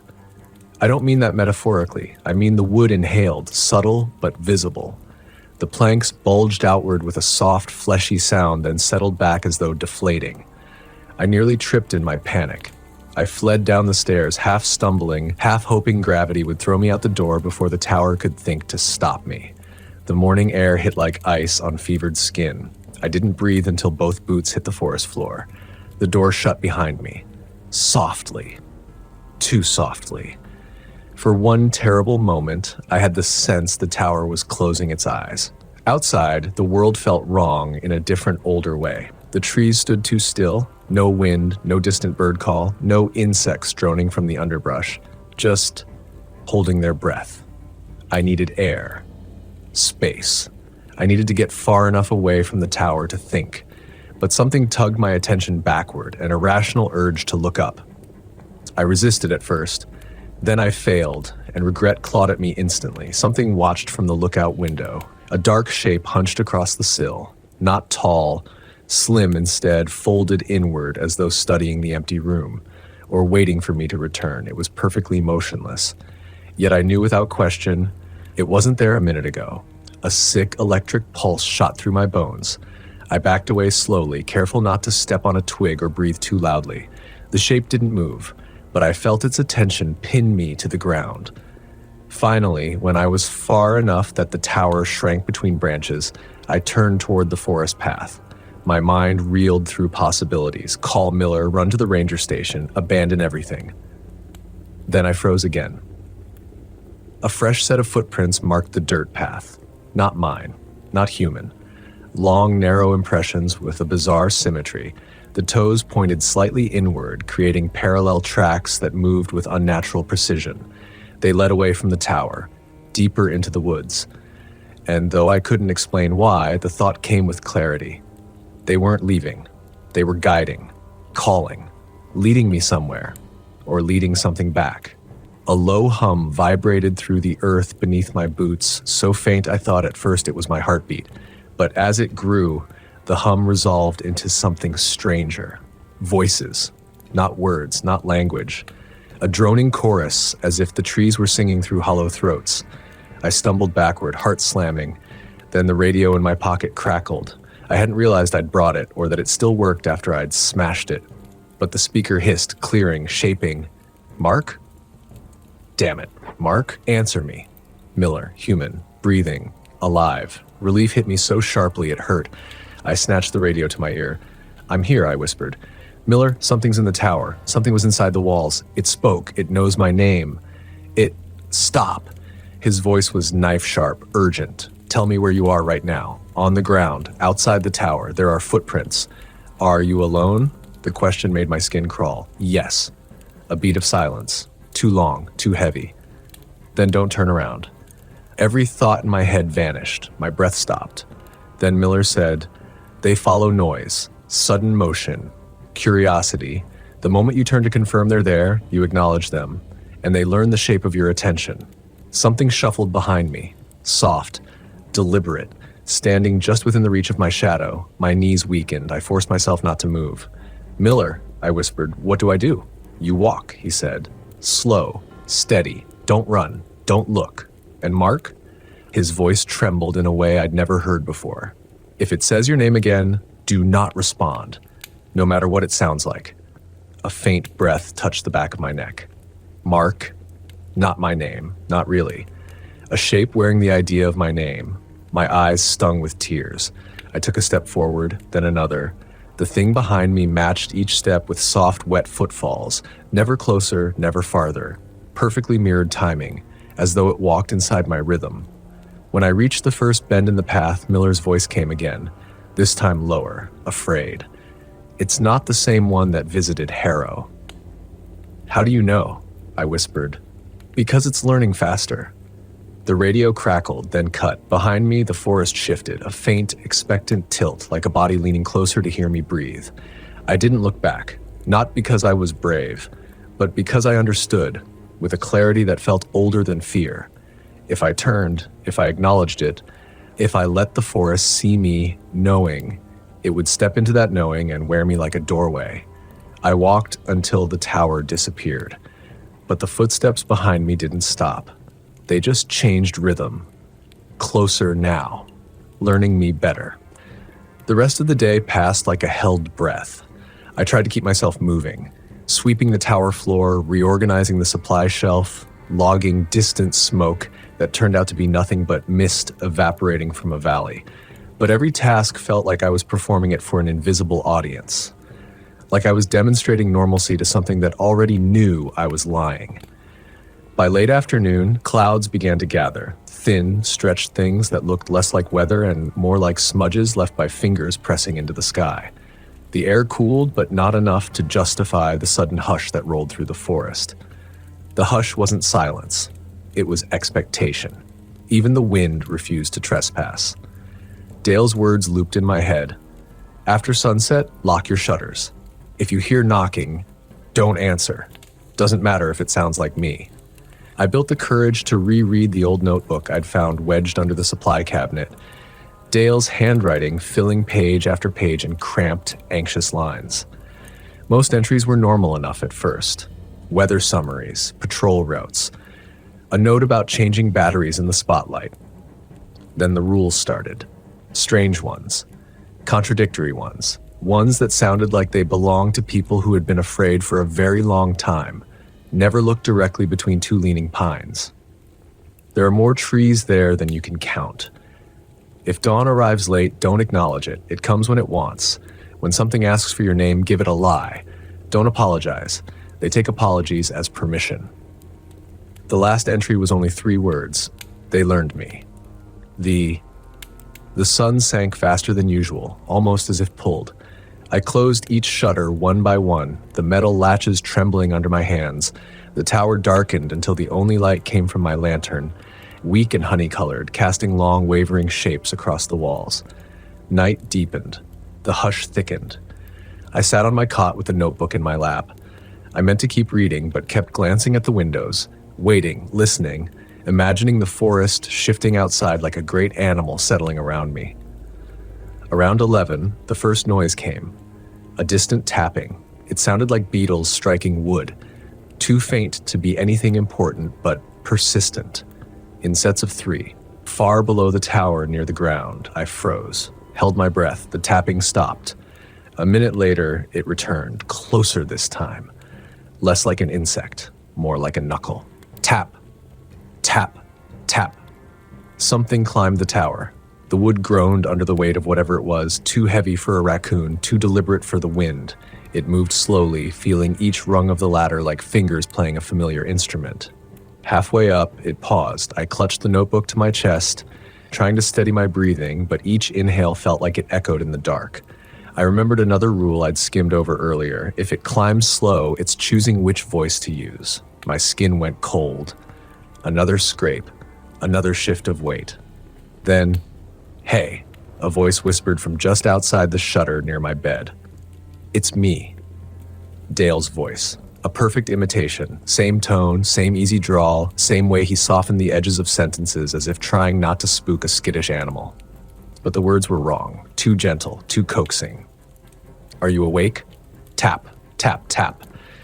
"It's all right. You can open up." My throat tightened. The instinct to respond, to relieve the unbearable pressure of the silence was overwhelming. Humans aren't built to ignore voices calling to them, especially ones they trust. I forced myself not to speak. "You left your radio on," the voice said, mimicking concern. "Bad idea. You know how much battery that wastes?" Another tap. Fingernail on metal. "I can help you lock it. Just open the shutter." My pulse hammered in my skull. My hands shook so violently I nearly dropped the notebook. The voice shifted, smoothing itself into something warmer. Familiar. Kind. "Come on. It's just me, kid." My breath stopped. Dale had never called me kid. The scraping ceased abruptly, as if the thing had realized its mistake. Silence curled around the tower. Then the tapping resumed, faster now, and a regular, frustrated rhythm. Not a knock anymore, but something trying to remember the shape of knocking. I pressed my back against the wall, eyes fixed on the shutter as dust drifted from its edges. After a minute that felt carved out of eternity, the tapping slowed, became softer, then faded entirely. No footsteps descending, no shift of weight, just absence. I waited there, muscles locked until the lantern flickered low and died. Darkness swallowed the tower whole. I didn't dare move until the faint, gray seam of dawn appeared behind the shutters. Only then did the forest exhale, releasing the hush like it had been holding the entire night inside its lungs. I didn't open the shutters until the sky was fully bright.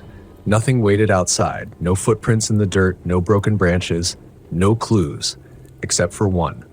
On the wooden platform below, carved into the railing in long, shallow gouges, was a repeating pattern. 3 lines. Pause. 3 lines. Pause. A knocking code. A signature. They had introduced themselves and they knew my tower now. I didn't radio Dale that morning. I couldn't. Every time I reached for the handset, I saw the shutter shaking under that false voice, his voice, asking to be let in. I knew rationally that the real Dale was miles away in his own tower, doing his morning checks, sipping the awful government-issued coffee we both pretended to like. But knowing and believing were suddenly two different worlds, and I was standing in the wrong one, so I delayed, logged the sunrise, logged air quality, logged visibility. My handwriting trembled, each letter slanting like it wanted to collapse. By the time I realized I'd written the date wrong, twice, it was already nearly noon. I forced myself to breathe, to re-anchor myself, to be a person in a place, not just a mind unraveling. But the forest felt different, not hostile, not welcoming, just attentive. The same way someone might watch a stranger wandering through their home at night. Around midday, the forest regained a shy breeze. It moved carefully through the branches like it was trying not to disturb me. That was worse somehow. The birds didn't fully return, but I heard one, maybe two, chirping tentatively from somewhere deep within the pines. The hush had lifted, but the memory of it clung to everything. I kept replaying the knocking pattern in my mind. 3 taps. Pause. 3 taps. A greeting, a test, a warning, or maybe it was simply the forest saying, "We can reach you." By late afternoon, paranoia won out.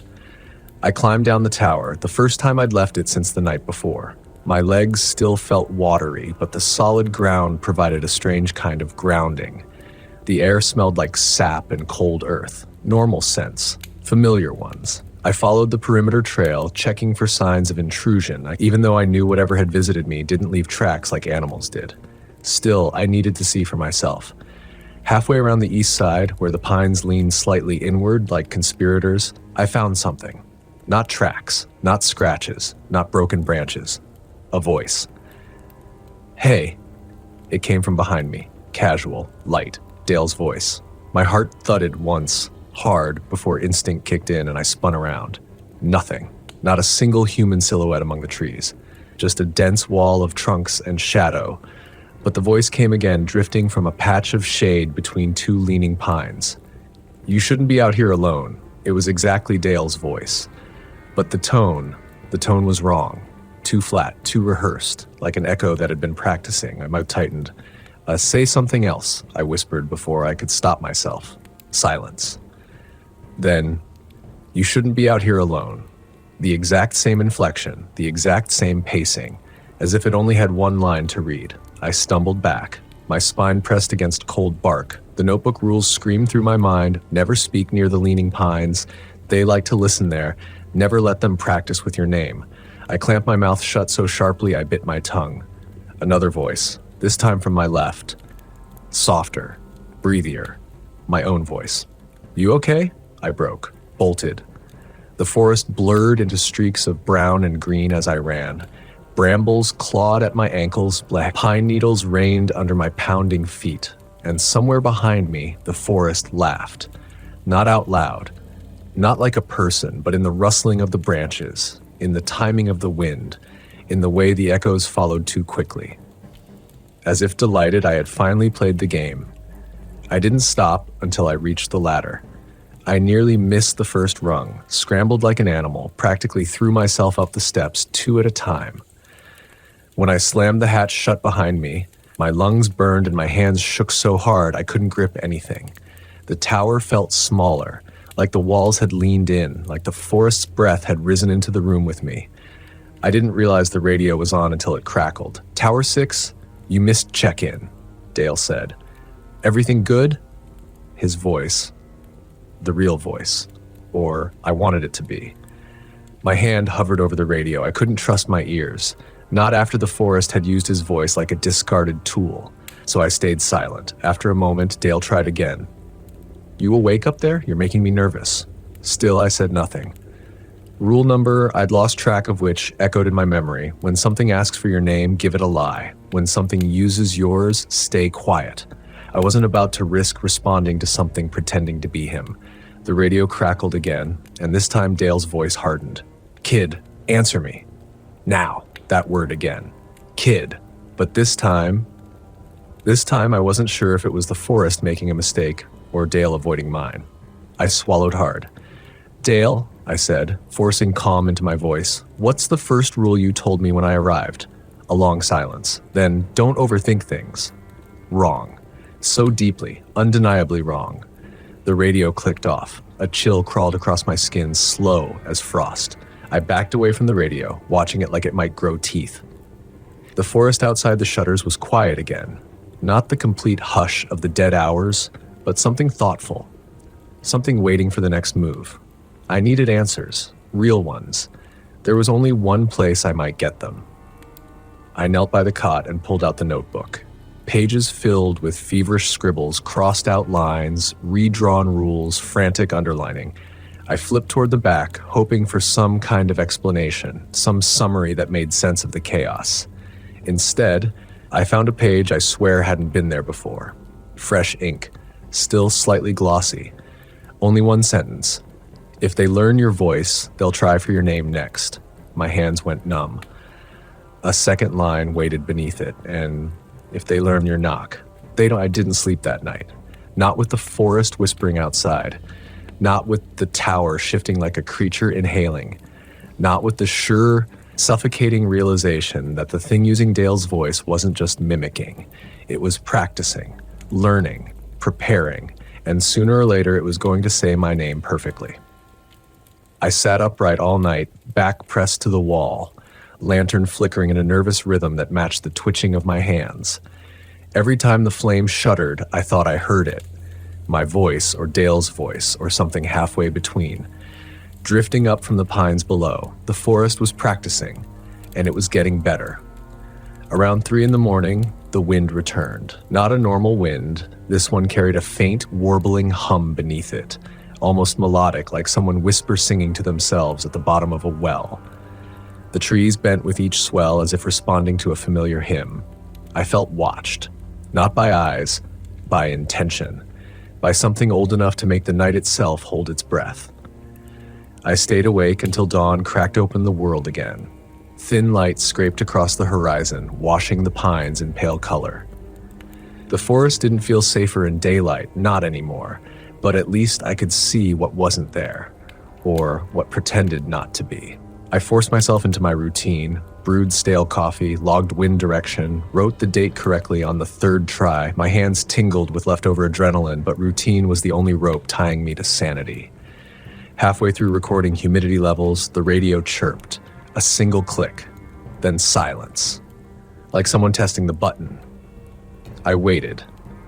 The hairs on my arms lifted, electric, another click. Then, Tower 6, check in.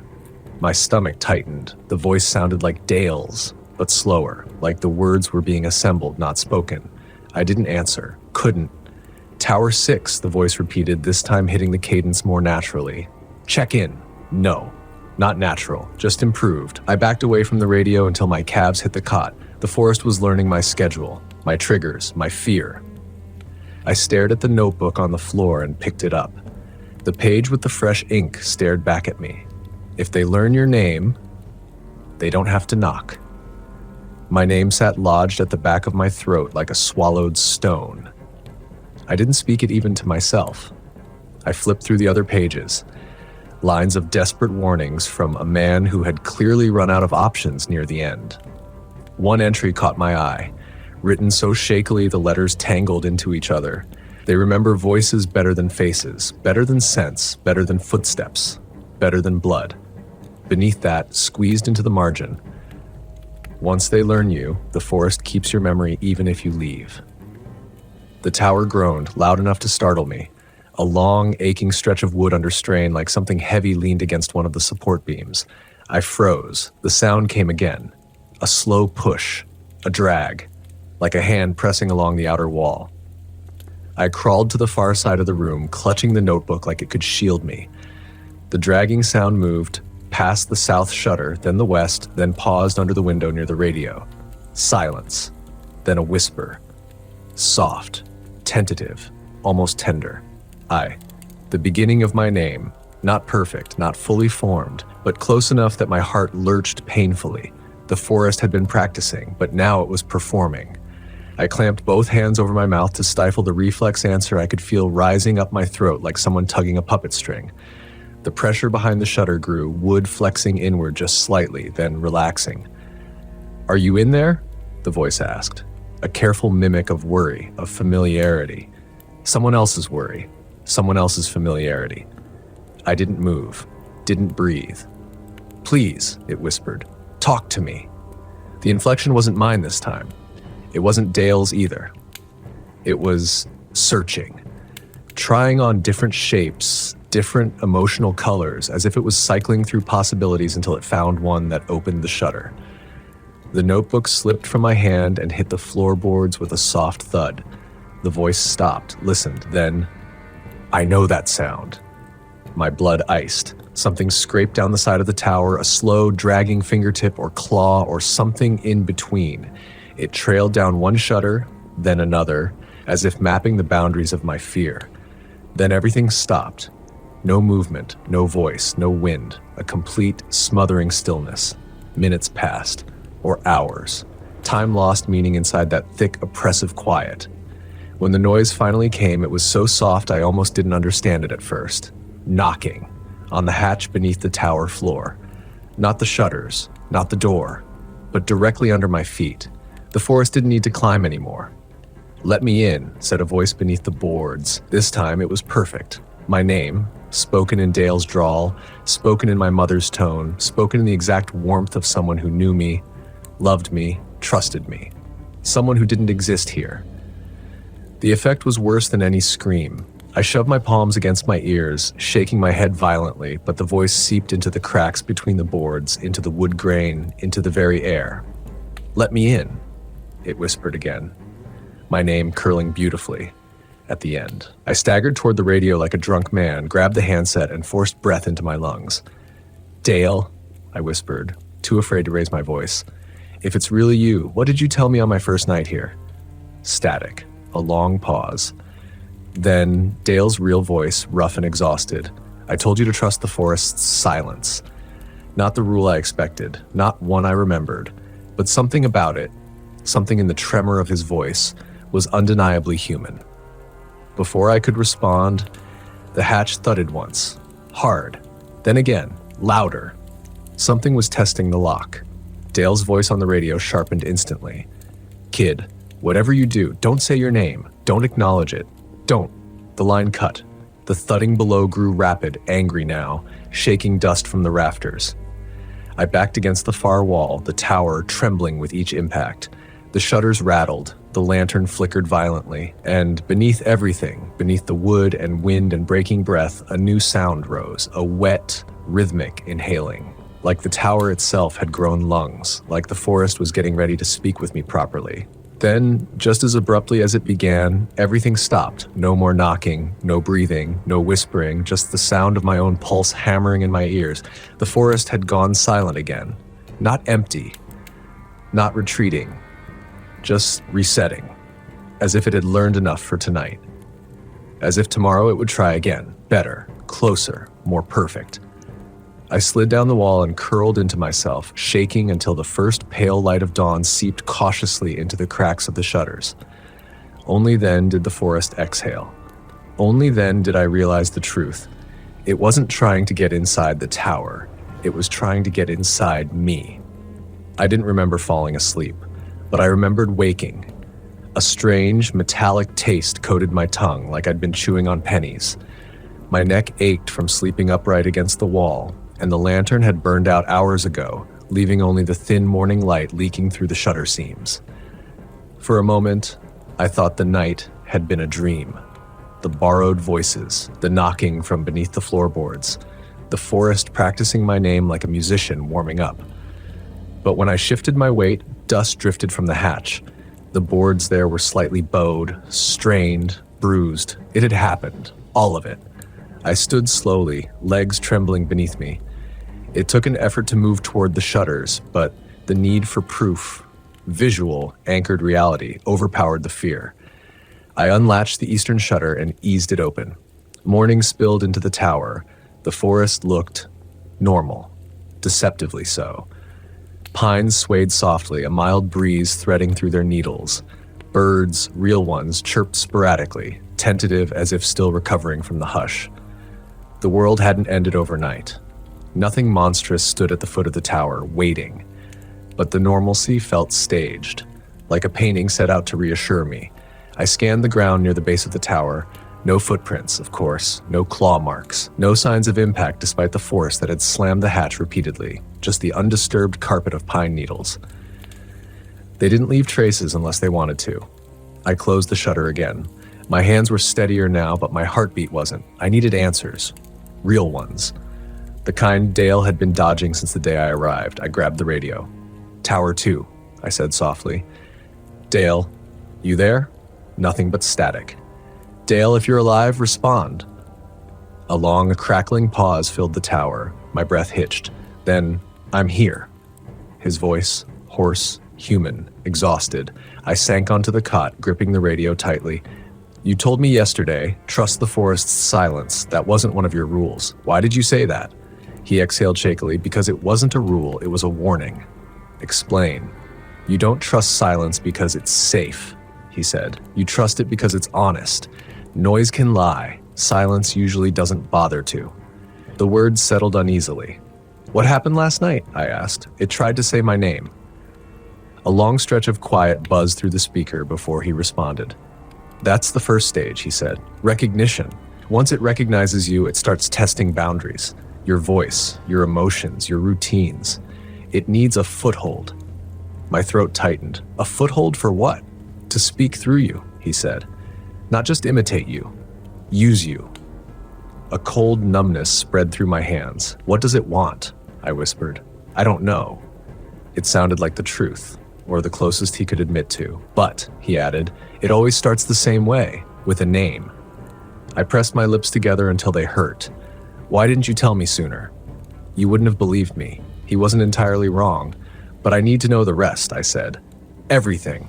No more half answers." "You're not ready for everything." My pulse spiked. "I don't care. Tell me." "Not over the radio." The way he said it, quiet, firm, frightened, unsettled me more than anything else. "Then I'll come to your tower," I said impulsively. "No." It was immediate. Absolute. "Do not leave your tower at night, not even at dusk, not until you learn its patterns." "I saw it yesterday," I said, "by the leaning pines." It used your voice. A hiss of static, then Dale spoke again, softer. "Kid, I haven't left my tower in 2 days." "I know," I said. "That's why it scared me." "No," he whispered. "You don't understand. I mean, I can't leave it, not anymore." The air thickened around me. "What do you mean, you can't? Because it learned mine long ago." The floor seemed to tilt beneath me. Dale continued, voice shaking. "It knows my name, my real one. Not the one I gave you in the orientation book.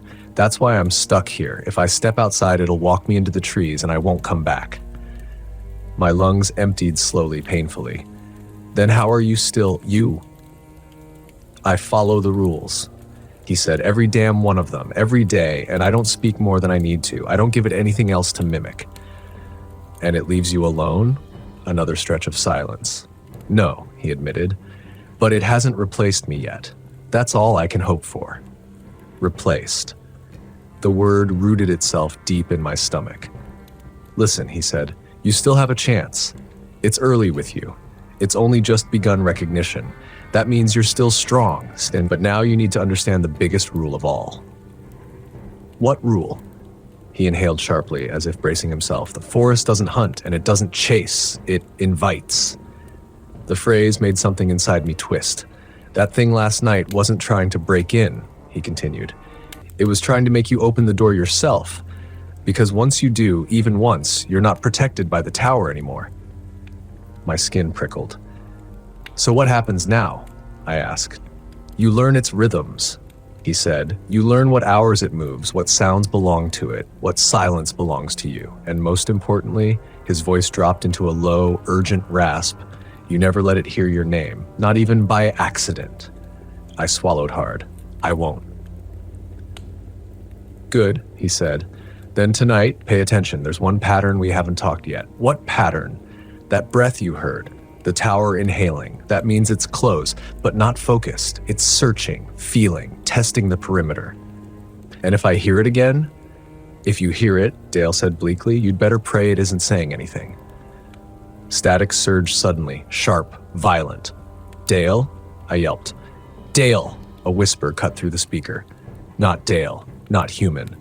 Something deeper, layered. Something wearing the shape of language like a borrowed coat.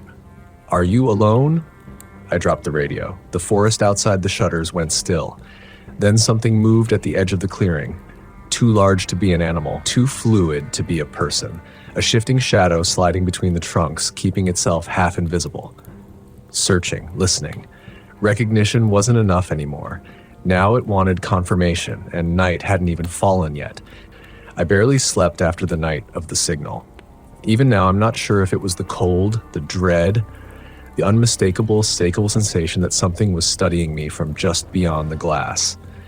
The tower swayed in the wind like it usually does, but each small creak felt deliberate, like someone placing a thoughtful finger along the wooden beams, tracing them, learning them. When dawn finally crawled up the ridge, it didn't feel like relief. It felt like exposure. I brewed coffee, hands shaking harder than the percolator, and forced myself to sit with the logbook. But the words wouldn't come. Even the simple entries, temperature, wind speed, visibility, felt like invitations to the wrong set of eyes. By the time I actually put ink to paper, the letters were crooked. At 9:30, the radio crackled. Mountain Post 3, status check. It was Lee. His voice usually carried a kind of stern calm, a grounded authority. Now, though, it held something else, caution. Like he wasn't checking on the tower. He was checking on me. I thumbed the transmitter. I'm here. That's not what I asked. I'm functional, I said. There was a sigh, the kind that didn't come from frustration but from knowing exactly what I meant. I figured you saw it. I didn't just see it, I whispered. It was signaling. It responded to me. Silence, a long one, the kind that had weight. Finally, he spoke. I'm coming up. I didn't argue. I didn't want to be alone. He arrived just after 11, boots hitting the metal steps with steady, practiced weight. When he stepped inside, he didn't look at me first. He scanned the windows, the horizon, the angles of the room as though checking for breaches. Only then did he turn. You look like hell. Thanks, I muttered. What did you see exactly? I told him everything. The figure in the smoke, the gesture, the single glowing ember of an eye, the impossible distance at which it could still see me. When I finished, he scrubbed a hand across his face. All right, he said, we expected this. We? I did, he corrected. And Rourke before he left, and probably whoever trained him before that. My breath went thin. So you knew something like this would happen? Not when, not how, but something always does. Somewhere in these forests, these ridgelines, there are watchers. That's what you call them? He nodded. It's not their real name, but it's the closest word we've got. The wind pressed against the tower, and every pane of glass seemed to tremble. What do they want? I asked. Not us. Not directly.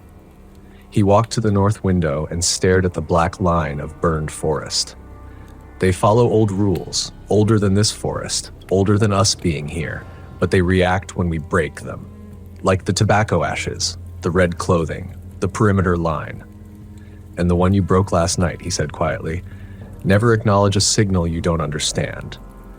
My chest tightened painfully. I didn't know. I know you didn't, and that's why you're still here. He didn't explain what that meant. I wasn't ready to ask. By afternoon, the fog began to gather again. Not hazy mist, but thick pillar-like coils rising from the charred valley. They moved in slow, deliberate drifts, almost purposeful, almost searching. Lee watched the forming plumes with grim acceptance. It's earlier than it should be, he muttered. Earlier? Usually these things don't come until late summer, dry season. So what? They're ahead of schedule this year? He shot me a look. They don't follow our seasons. The radio hissed suddenly, a brief burst of static, followed by a voice, flat, distorted, but unmistakably human, except it wasn't speaking English. The words were rhythmic, whisper-thin, like someone whispering through water. I felt them more than I heard them, like they were spoken against the inside of my skull. I stepped back, hand instinctively reaching for the logging table. Lee didn't move. It's all right, he said softly. Don't answer. Don't speak. Just let it finish. The voice continued a moment longer, swelling, twisting, and then silence. I released a breath without realizing I'd been holding it. What was that? I whispered. One of the Watchers. They test boundaries. They test you. They want to see how you react. He paused, and how your mind bends. The phrase lodged painfully in my thoughts. How long have you known this? I asked. How long have you been dealing with them? Longer than I wanted to. Rourke longer than that. He paced once. We're not guards. We're not even observers. We're placeholders. For what? For whatever used to stand here. The room seemed to contract around me. Toward evening, the fog thickened enough to obscure half the valley. The air tasted metallic, like cold iron. The shadows stretched unnaturally long. Then I saw them. Shapes in the smoke. Tall, narrow silhouettes standing in rows like trees that had learned to lean forward. No movement at first, just a suggestion of form. But then one stepped forward, or glided. It paused at the far edge of the perimeter line, so far away I should have barely noticed it. Instead, it felt close, as though it stood just outside the tower door. Leiden looked directly at it. Don't meet its eyes. I can't see its eyes. You can, he said, hollowly. You just don't want to recognize what you're seeing. For one terrible, flickering second, I understood what he meant. Because even from that distance, the shadow was staring at me, and it knew I was staring back. They don't cross the line, I said. Right? Lee didn't answer immediately. Not unless invited. But, he finally murmured. Cold spread through my limbs. I didn't invite them. You acknowledged one, he said. That was close enough. I didn't know the rule. And that's why I'm here now, he said firmly. You're not going to deal with this alone. The fog roiled. More figures gathered, 3, then 6, then a dozen, all standing at the boundary of burned earth and untouched forest, a silent congregation, watching, waiting. The sun dipped behind the ridge, and the last light caught the swirling smoke just right, revealing a set of faint, glowing embers within each silhouette. Not eyes, not fire, something deeper. You asked what they want, Lee said quietly, almost reverently. They want the same thing they've always wanted. What's that? To be remembered, to be followed, to be obeyed. And if we don't? The tower popped in the cooling air, a small, brittle sound. Lee exhaled slowly. Then the forest takes us back. The figures in the smoke shifted closer, and night settled over the mountains like a held breath. Night in the tower feels different now. Too deliberate, too attentive, like the darkness has learned my name. I could swear the planks under my boot remember where I've stepped for, echoing my movements with a little more familiarity each time, as though the place were practicing me. Lee stayed with me until the last thread of light drained from the horizon. He paced once, scanning the perimeter, then pulled an old steel thermos from his pack and handed it to me without looking. Drink, he said. What is it? Just coffee. The real kind, not the freeze-dried garbage they gave you. And what's it for? He hesitated. To keep you awake. I swallowed a shaking breath. For how long? Until morning, he said. If we get morning. A cold pulse spread through me. So there's a chance we don't? There's always a chance we don't, he answered, tone almost gentle.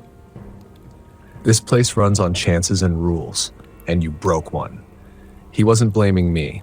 If anything, he sounded tired, like someone who'd seen this happen before. Someone who knew the shape of what the night would bring. He pulled up a chair by the west window and sat, posture rigid. Listen carefully, he said. Tonight, they'll try to speak again. Through the radio, through the tower, through the forest itself. Do not respond. Do not repeat anything you hear. Don't even whisper back. My skin prickled. Why would I answer them? You wouldn't, but they're good at sounding like someone else. He didn't explain who or what. He didn't need to. Around midnight, the fog thickened into a wall, not drifting this time, arriving. The trees vanished, swallowed whole by pale smoke. Even the moon was just a smudged silver bruise behind it. The radio clicked, a single soft pop, like someone pressing the talk button just once. Lee didn't move. He didn't blink. Another click. Then a third. Then a voice. My voice. It came through the radio as though speaking from a valley of water and steel. Lee, the voice said softly, I see them. They're close. I froze. My throat locked. It was me. Absolutely me. Same inflection, same cadence, same quiet tremor in the vowels. Lee didn't turn his head. Don't react, he whispered. The voice crackled through again, this time sounding breathless, panicked. Lee, it's me. Something's wrong. I'm outside. I need help. I'm freezing. So please, come down. Let me in. My pulse slammed against my ribs. The tower door shifted, just once. A hinge complaining in the wind, or maybe under the weight of a hand, but I hadn't gone outside. I hadn't left this room. The radio hissed. Then, you broke the rule, my double whispered. But I can fix it. I can fix everything. Lee reached across the table and slid the radio toward him, turning the volume down until the voice became a faint murmur under his breath. They mimic, he said quietly. Only the living, never the dead. They learn the shape of your fear and wear it like clothing. A knock interrupted him. Not the sharp rap of knuckles, something flatter, heavier, like a palm hitting the tower door, once, twice, then a slow, dragging scrape downward. I clamped both hands over my mouth to keep from making a sound. He nodded grimly. Good. Don't acknowledge them. The knock came again, shaking the thin metal frame. The tower swayed. Something pressed against the door from the outside, something tall. Then a voice rose through the floorboards, a different voice, my mother's. Sweetheart, it said gently, just above a whisper. Why didn't you call me back? I nearly choked. Lee's eyes hardened. They're pulling deep. Don't let them in. But the words slipped out before I could stop it. Lee lunged, clamping a hand over my mouth. The voice stopped. Complete silence. Then, a single long exhale from outside the door. A sound too slow to be human. Too patient. They heard you, Lee said. I only said one word. That's all they need. Minutes passed, or maybe hours. The fog pulsed like a living thing, brushing the windows with soft, whispering static. The figures gathered again, tall silhouettes, now only faintly separated from the smoke.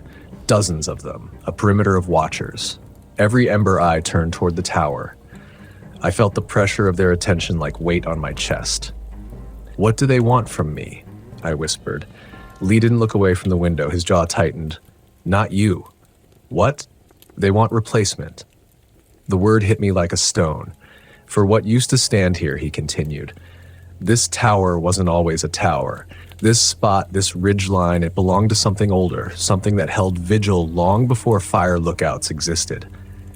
And we're just filling the role? For as long as we can, I stared at him. How long do people last? He didn't answer immediately. His gaze drifted down to the fog.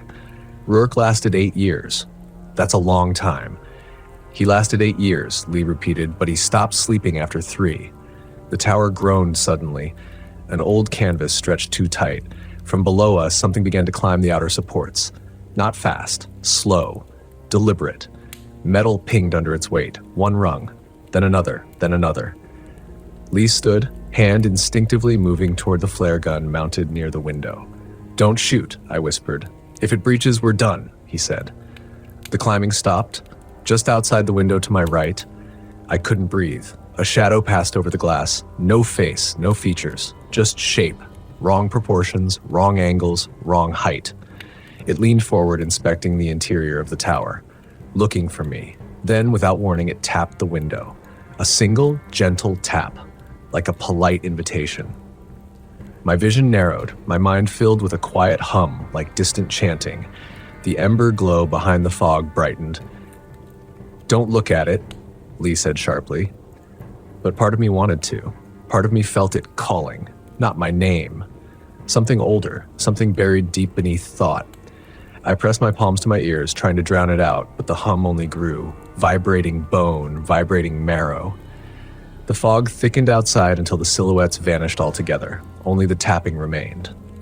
Then it whispered, not through the radio, not through the door, right behind the glass. Let us remember, the voice breathed. Let us return. Lee grabbed my wrist.